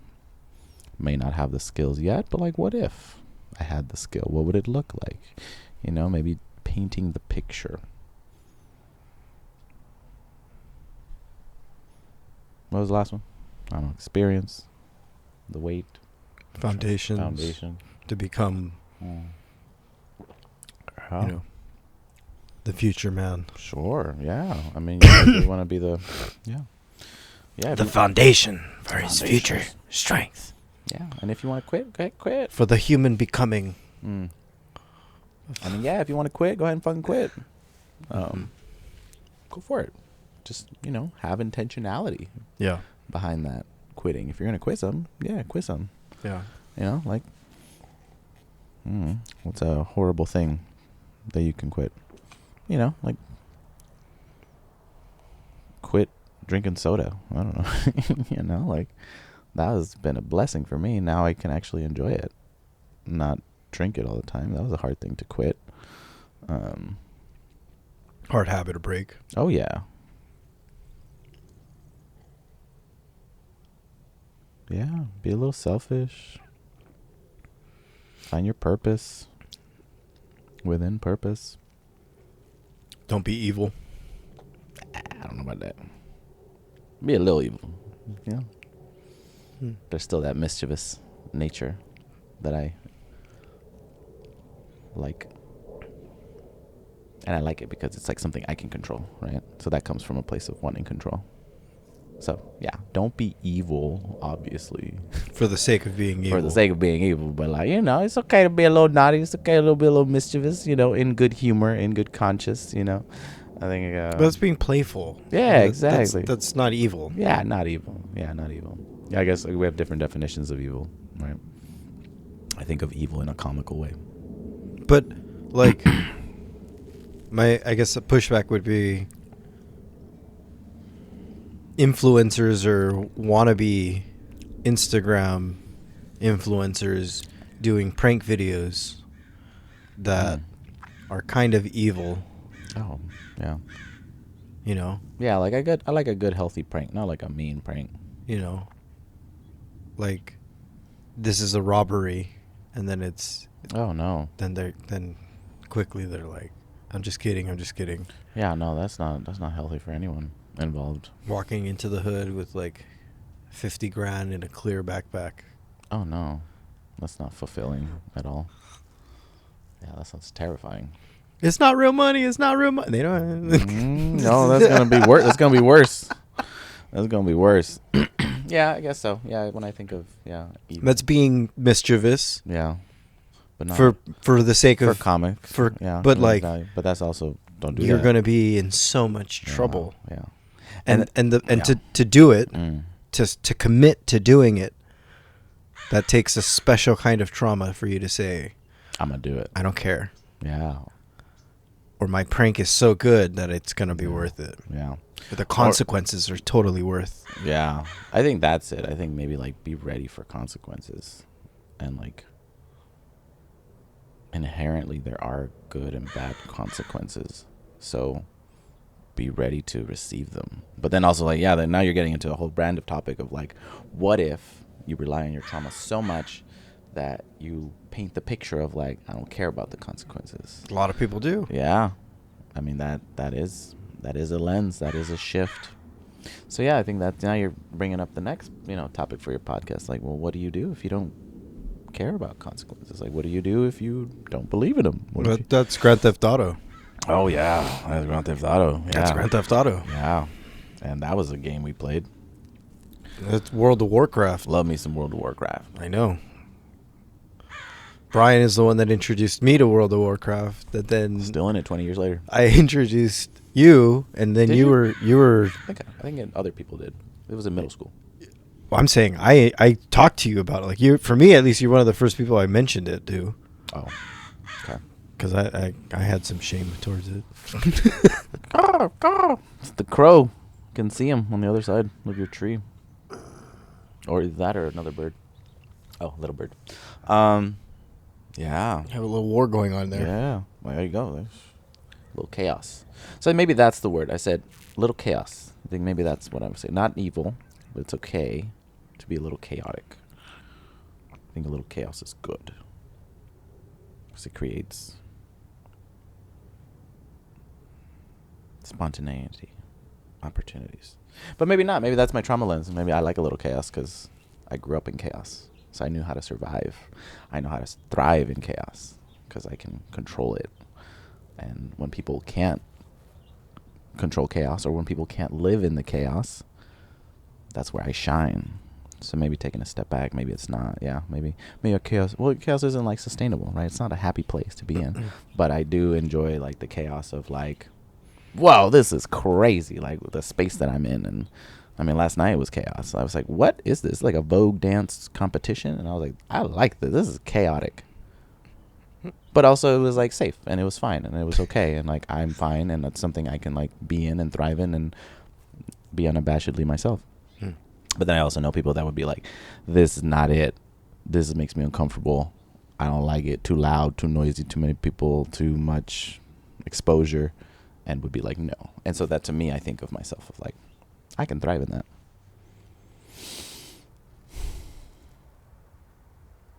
So maybe that's the word. Not evil, but to be okay with a little chaos because it's gonna happen anyways. And I think maybe that's it. Like I enjoy it maybe too much, but to not, as you said, to not create it for the sake of creating it, right? Like I don't want to create chaotic situations for people. I don't want to create a chaotic environment. And just because I can live in it doesn't mean I want to be in it. Right. Yeah, nobody wants to live in the apartment building in the Tenderloin where the homeless people not only get their drugs but also take dumps. Yeah. That's chaos. Yeah. And like a day in, day out kind of chaos. Yeah, and everyone has their own chaos. So it's like, don't replicate it, you know? Or like once you get out of it, okay, great, got out of it. Don't bring it back. Don't keep it around. Don't keep it around. Yeah, just let it go, you know? Or just let it go through you, pass through you. So maybe that's what I mean about, as we're talking about the evilness and the goodness. Like, oh, maybe it was evil, then maybe comedic value. Is that okay? Is that where I draw the line? Then what about chaos? Do I allow chaos? And I'm like, oh, yeah. Well, I always think about, like, organized chaos, you know? What's organized chaos? I kind of like the way I clean.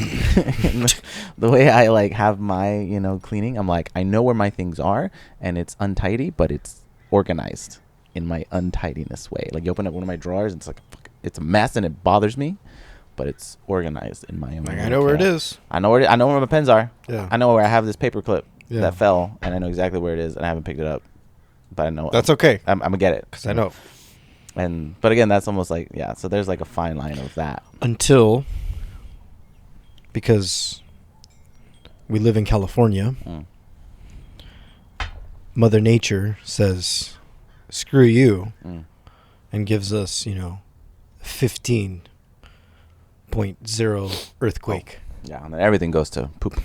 And now that is true chaos. Yeah. And that is those KT, cataclysmic events that... Yeah. That's nature. Yeah, I can't control that. And that is real chaos. Mm-hmm.